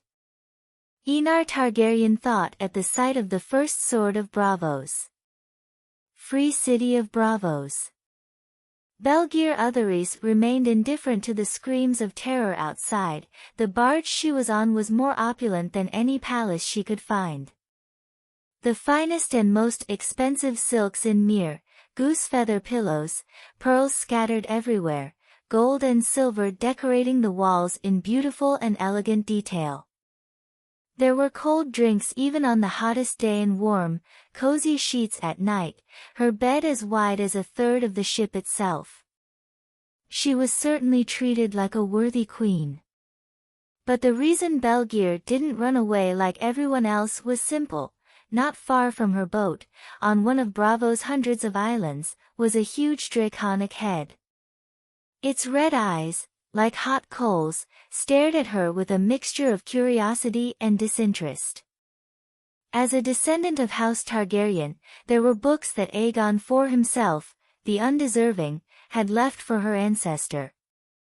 So she knew all about the dragons she had dreamed of riding as a child. Eventually, she put those sweet, innocent dreams aside, thinking that dragons no longer existed. But here she was, facing a giant crimson dragon. "Black Pearl, shall we go far away?" Belgir heard one of his servants ask, her voice trembling slightly as her body shook in a storm of cold winds. Belgir made her decision in an instant, looking at her servant and speaking in a sweet, gentle tone. "No, dock on the island. We received such a distinguished guest in Braavos." "Why yes." The servant's face showed a clear expression of fear and sorrow, but she nodded. Unlike other guests, Belgir personally prepared the drinks, snacks, and the room they would share, even making the bed, thinking she might have a luxurious day today. Something she didn't allow all the men. Perhaps of the hundreds of men she danced with, only 3 actually got to share the bed with her. Seeing that everything was as welcoming as possible, Belgier wore a satisfied expression as he felt the boat dock at the island, and a young male voice sounded elegant and polite. "What an honor for me to be received by a distant relative. I must say fate likes to be welcoming sometimes." She turned to see who had entered and discovered that it was the most handsome young man she had ever seen in her life, which was quite surprising considering the number of men she had seen in her life as a courtesan. His hair was white gold, relatively short, falling over his face, silky and shiny, framing a face that could enchant even women who didn't like men. Sharp features, elegant and powerful. His eyes were a deep purple, beautiful, enchanting and mysterious. His slightly plump lips were curved into a warm and charming smile, with a hint of provocation. Belgier saw that he was tall, very tall, 187 centimeters, 6 feet 1 inch. Black armor, intricately patterned with dragons, hugged a slightly muscular, high-shouldered body. "Your Grace." Belgier placed her hands on her stomach and leaned forward slightly, her sweet, silky voice capable of making men's hearts tremble in the presence of such a beautiful woman. "Call me my prince, I'll be king when my grandmother crowns me," Aenar said, looking at the beautiful woman before him. And he had to admit, she was a sight for sore eyes. Belgier is young and lovely, with black hair, light brown skin and full breasts that almost burst out of her yellow silk dress. Her brown eyes were so elegant, gentle and seductive that they captured the focus that should have been on her body. "My prince." Belgier corrected her words as he gestured to the goose-down pillows carefully placed in front of the table with all manner of drinks and delicacies. Aenar nodded and sat down on the cushions. Even in his armor he felt comfortable at this point. He had been riding for hours. Even though the saddle prepared by the Red Faith was extremely comfortable, it was still a journey of hours. Picking up the goblet containing the wine of Myr, Aenar drank, breathing a sigh of relief as the sweet taste relaxed his muscles. Belgier joined him as he drank, glancing occasionally at the crimson dragon that slept beneath the normally uninhabited island. "He likes you," Aenar commented when he saw that her attention was on Caraxes. He didn't blame her, everyone would focus on Caraxes. After all, he was a beast that could crush a person as easily as an insect. "I'm glad I won't be turned into dragon food." Belgier smiled more sincerely at that moment, cracking a joke that made Aenar laugh, too. "I haven't introduced myself, forgive my rudeness." Aenar spoke, looking at the woman who made the atmosphere more comfortable and hospitable just by her presence and words. "Aenar of House Targaryen, first my name, rider of Caraxes, and other titles I'll have to leave out for now because it's too long." A graceful and genuine laugh escaped Belgier's plump lips. She covered her mouth with her hand and narrowed her eyes in amusement. "Many like to talk about their gigantic titles. My prince does the opposite. What can I do? I've always been someone who didn't like long titles." Aenar smiled and replied in an equally amused and confident tone. "Belgier Otherys, my lord." The Black Pearl of Bravos introduced herself, refilling Aenar's wine glass. Her smile was seductive and graceful. The heir to the Iron Throne couldn't help but sigh at how extraordinarily charming this woman was. Truthfully, in his previous life, Aenar wouldn't have had the courage to approach and speak to such a beautiful woman as casually as he did now, but in this life, he had gained self-confidence thanks to Queen Rhaenys, who had taught him how to behave and speak in front of women during her etiquette lessons. Without realizing it, Aenar and Belgier drank and began to chat, laughter filling the air around them. It wasn't hard to see that they were both enjoying each other's company. However, Aenar's next question took Belgier by surprise. "Won't you come back to Westeros with me in the future? My prince is very straightforward." Belgier joked in an amused tone. If it had been at the beginning of the conversation, she wouldn't have dared to be so casual and playful, but as it went on, she saw that Aenar was an amusing, handsome, elegant, and polite young man. He practically embodied what it meant to be a prince in the eyes of every woman in the world. That's why she dared to be so casual and even playful during the conversation. "But I must decline, the court will not be as comfortable as Braavos," Belgier replied with a sigh. It would be a lie to say she wasn't tempted. Being queen was one of the few powerful positions a woman could hold in this world. However, she wasn't suited to court life, especially in Westeros, where she had heard so many conspiracies, deaths, and murders. The young woman was so confident in her appearance that she thought Aenar was interested in making her his queen. Aenar just shrugged his shoulders when he heard her refusal. It was just a causal idea he had after speaking for Belgier for a while. Although if he had known Belgier's thoughts, he would have been speechless. He didn't want to take her as his queen, but as a handmaiden at his side in the future. Seeing that Aenar wasn't offended by his refusal, Belgier felt even more at ease with him. Her soft, delicate, and voluptuous body was pressed against his as she gazed at him with a look that would make any man feel extremely flattered. "Where are you going, my lord?" the courtesan asked. "To Volantis to burn tens of thousands of men on horseback," Aenar replied, raising the goblet of wine to his lips while holding Belgier's slender, soft waist. Belgier's body tensed for a moment, then relaxed. She wasn't tense from his touch, but from the casualness of killing tens of thousands of people. The young man she was clinging to right now might be as beautiful as poison, but he was actually an aspiring king, a king who wouldn't hesitate to kill tens of thousands.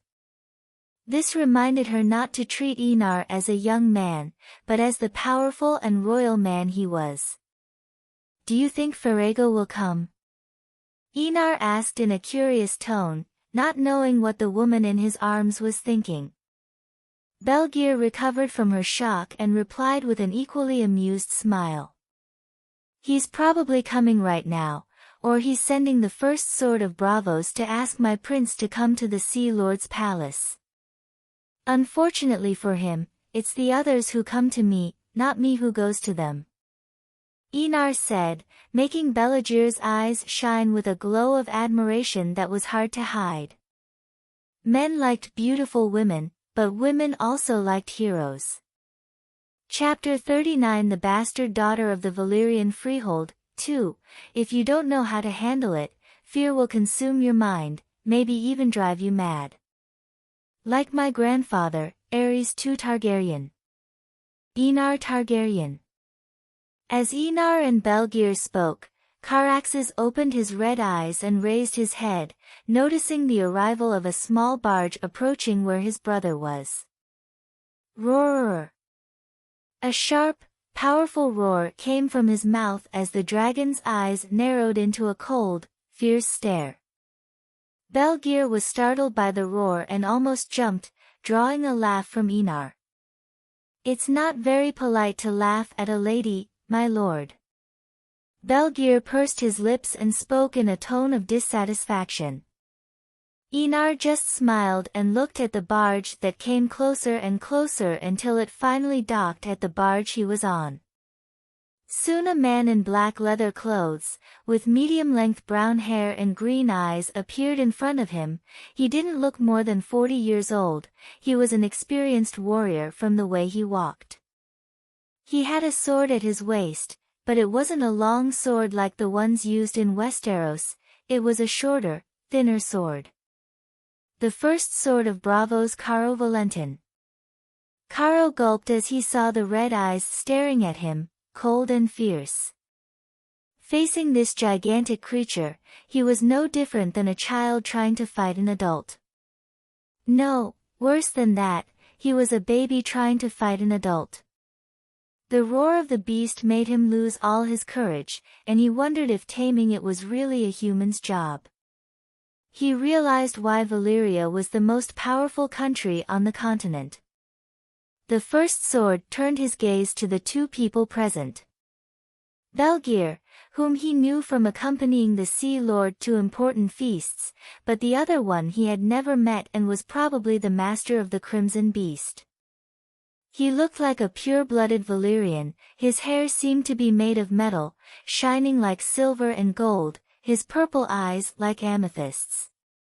He was tall, but young, which worried me even more.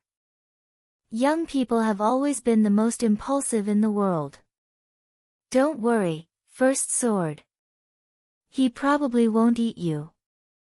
Seeing the calm expression on his face, Aenar knew that the man was afraid, something normal after looking at Caraxes. He could probably count on his fingers how many people could really stay calm in the face of such a large dragon. Although he knew that the young man wanted to scare him with his words, Caro still tensed at the word, probably. It was a word that could be interpreted in many ways under the current circumstances. In front of you is Aenar of House Targaryen, first of his name, rider of Caraxes, and many other titles he prefers not to mention at this time. Belgir introduced Aenar with a smile on her lips. Her brown eyes couldn't hide the amusement she felt. At the moment, Caro's heart beat faster as he listened to Belgir's presentation, remembering how many times Queen Riella had come to the Sea Lord's palace for help, only to be cruelly ignored and scorned by the noble families of Bravos. Don't be nervous, First Sword, if I saw you with bad intentions, Bravos wouldn't be whole right now. Noticing the nervousness in his eyes, Aenar's lips curved into a smile. He sipped his wine and spoke quietly. I would have burned the whole city before you could have reacted properly. Caro felt a chill run through his body at the sight of those eyes, cold and indifferent, and though he smiled, his smile did not reach his eyes. Does your grace have a purpose in Bravos? Caro suppressed the churning in his chest and asked in a calm tone, but anyone could see that he was intimidated by the presence of the young man before him. From the beginning, the course of the conversation was dictated by Aenar and no one else. I don't think I owe you any satisfaction, First Sword. Aenar replied, narrowing his eyes. I am not your vassal, and certainly not the old Sea Lord's. That's what Caro was worried about. What happens when you're young and have the greatest power in the world in your hands? Your Grace, the city of Bravos has its leader, and invading a city for that reason would be a very bad thing for both sides. Before Caro could finish, Aenar cut him off. War? He spoke in an amused tone. Or do you think you can threaten me like you threatened Jaehaerys I with the faceless men? Caro's face darkened at Aenar's words. Of course he knew about the theft of the 3 dragon eggs the Sea Lord had bought hundreds of years ago. I must remind you that the event of that year was resolved peacefully and the Sea Lord paid his debt to the old king at that time. Caro forced a smile and replied, trying to ease the growing tension.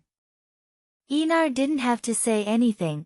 Caraxes moved his long neck through the air, his huge head standing next to the barca, the reptilian red eye looking straight at Caro. The crimson dragon bared his sharp teeth as if smiling. A particularly terrifying smile with the dragon's demonic face. A menacing growl came from the dragon. Caro swallowed again, the smell of sulfur and smoke filling the air with a sense of impending destruction. He felt as if he were about to be swallowed and turned into dragon food. But the atmosphere lightened with Aenar's next words. But you're right, our differences have indeed been resolved. he said, motioning for the first sword of Bravos to sit before him. Please, sit down. Caraxes let out a guttural sound, expressing his dissatisfaction at not eating a baked treat, and retreated to lie on the floor while he regained his strength. Allow me to decline, Your Grace, but the Sea Lord urgently awaits my return. Caro politely declined with an apologetic expression. Taking a sip of wine, Aenar smiled and replied calmly. I will be in Bravos for half a day, feel free to visit me anytime, First Sword or the Lord of the Sea himself. Aenar's words made Caro breathe a sigh of relief. Though he had not discovered the young dragon lord's purpose, he had at least confirmed that he had not come with ill intentions toward Bravos. Turning to leave, Caro was about to return to the boat he had arrived in, but stopped when he heard the young man's voice again.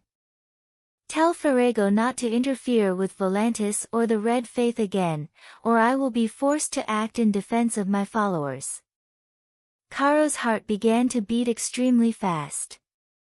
Volantis, the Red Faith, House Targaryen. With this information he was able to form a clear picture of the aspiring king of the Seven Kingdoms' intentions. However, when he heard this, he couldn't help but take a deep breath. He hadn't really expected Prince Aenar to have not only a full-grown dragon, but also one of the free cities and the Red Faith behind him. He finally understood why Aenar was in Bravos. It wasn't just to rest, it was a warning and a veiled threat. At the same time, he also knew Aenar's purpose. He was on his way to Volantis to fight the Dothraki horde. I was surprised to hear you mention some sensitive information of your own. Belgeir commented, sounding slightly surprised. Sensitive? No, I just showed him my strength, and if Ferrego is smart, he'll follow my lead. Aenar said, bringing the glass of wine to his lips and enjoying the drink once more. Besides, only when there is equal strength can countries begin to negotiate. After all, strength determines everything in the world. Belgeir smiled and found his confidence incredibly charming, as if he knew the future and had prepared for every action in advance. Palace of the Lord of the Sea. Ferrego Targaryen, Sea Lord of Bravos, listened to Caro's words in silence. His deep blue eyes were pensive. His pale, haggard face, as if he were suffering from some illness, wore a serious, dignified expression. How long had it been since he had been so despised? His city was invaded and he could do absolutely nothing, or it would be reduced to ashes by a teenager from some dark, hidden hole in the world. Was this how his ancestors felt when they were under Valyria's rule? That feeling of powerlessness really left a bitter taste. At the same time, the knowledge of his words and of Volantis and the Red Faith made him feel cautious. The unbridled expansion and the creation of a powerful army had made all the free cities wary of Volantis. Bravos was no different. Even now, the Red Faith was spreading through his city like a rampant plague, impossible to control, and all because of a book that told stories he'd never heard before. Caro, I'll send a letter to the court of the Seven Kingdoms. King Baratheon will be happy to know there's a Targaryen with a full-grown dragon. Ferrego spoke as he took a quill, the tip moistened with ink, and began to write on the paper. Won't that make us an enemy of Prince Targaryen? Caro asked worriedly, for unlike the Sea Lord, he had seen the dragon in person. He didn't think the 100-year-old relics could pose any danger to the majestic creature. You are wrong, Caro. He wants me to do this, he wants the prestige and power that comes with it, and there's nothing more prestigious than burning an army of 60,000 men alive. He wants everyone to know of their deeds. Without raising his head, Ferrego replied in a calm tone. Caro remained silent, as Ferrego had said, Aenar needed prestige to begin his reconquest. And Prince Targaryen obviously had a very well thought out plan to create that prestige. Chapter 40 The Second Field of Fire. The art of war, like any art, is a beautiful thing, and even more full of a sense of accomplishment. A good strategy can work wonders in times of need. Visenya Targaryen, daughter of fire. The first daughter Volantis. Armored, Visenya watched the battle unfold before her. The first war she faced was particularly brutal, arms and guts spilling to the ground as war cries and fear spread across the battlefield like a hellish chorus. To be honest, it wasn't easy to convince her mother to let her go to war, but fortunately Kinvara said she would lead 2,000 men, which reassured the Queen of Westeros, though she still told her to back off if things got out of hand. Visenya accepted, for only a fool would fight to the death if he could survive. The Dothraki cavalry is coming. Visenya shouted as he heard one of the soldiers and tightened his grip on his sword and shield. Aim for the horses and then kill anyone who survives the fall. She shouted and her order was passed on man by man. The cavalry arrived in an instant before the heavy infantry of 2,000 men. Visenya saw the moment of impact between the two armies, one of her men flying backwards as a result of the collision between shield and horse. She had no time to worry about the fallen man, for one of the Dothraki had reached her.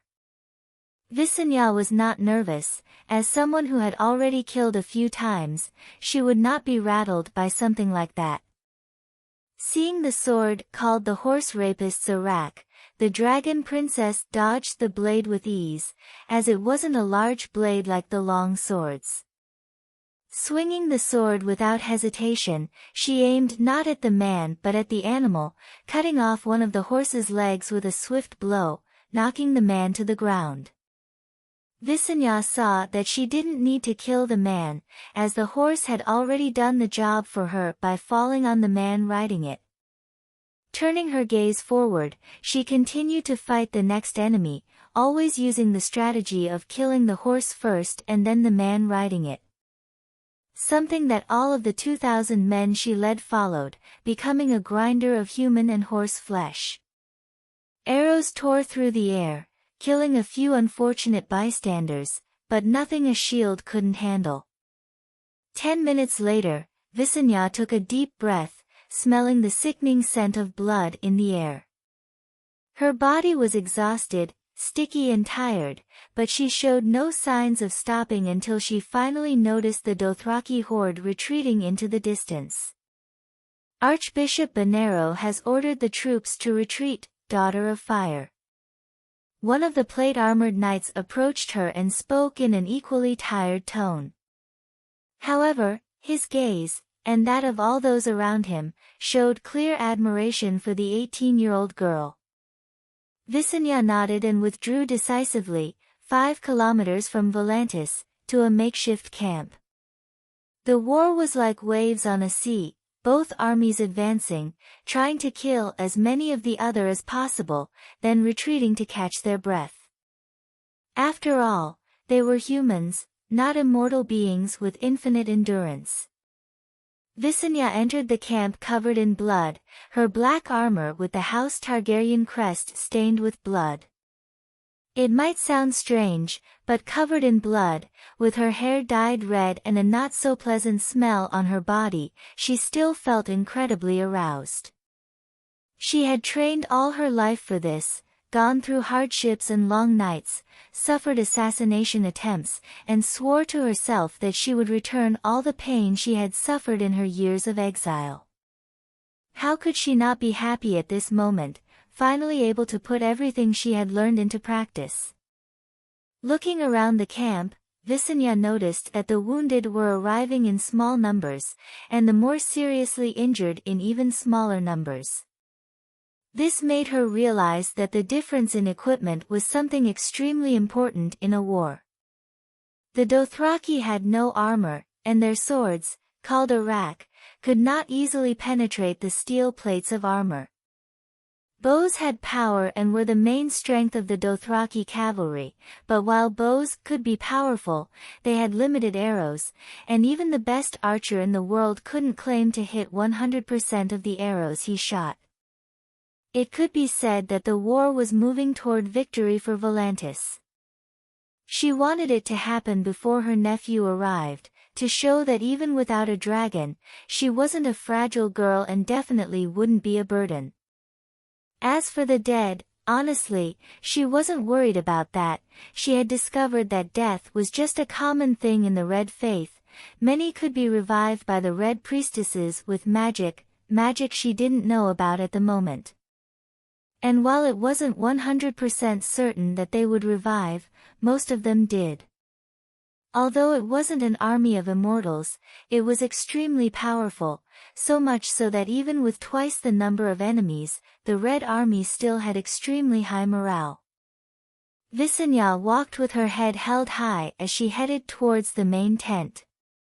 Entering it, she saw Archbishop Bonero and many other men, some Red Priestesses and former slaves, now servants. Seeing Visenya's arrival, Bonero nodded to her and looked at her delicate face with sweet features covered in blood and hair stuck to her face. According to the information he had received, Princess Visenya really surprised him. The girl was truly worthy of the title of Daughter of Fire, fighting with a voracious and destructive flame on the battlefield. "How is the war going, Archbishop?" Visenya asked, taking a seat on one of the chairs in her heavy armor. She accepted a goblet of water from a servant and drank unceremoniously. "Very well, the moats and stakes served very well to stop the advance of the Dothraki cavalry," Bonero said with a rare smile. The idea of using the moats and wooden stakes came from Visenya herself after she saw the flat land around the city. "Though the count is still uncertain, we killed about 1,500 Dothraki in exchange for 200 of our soldiers," Bonero continued.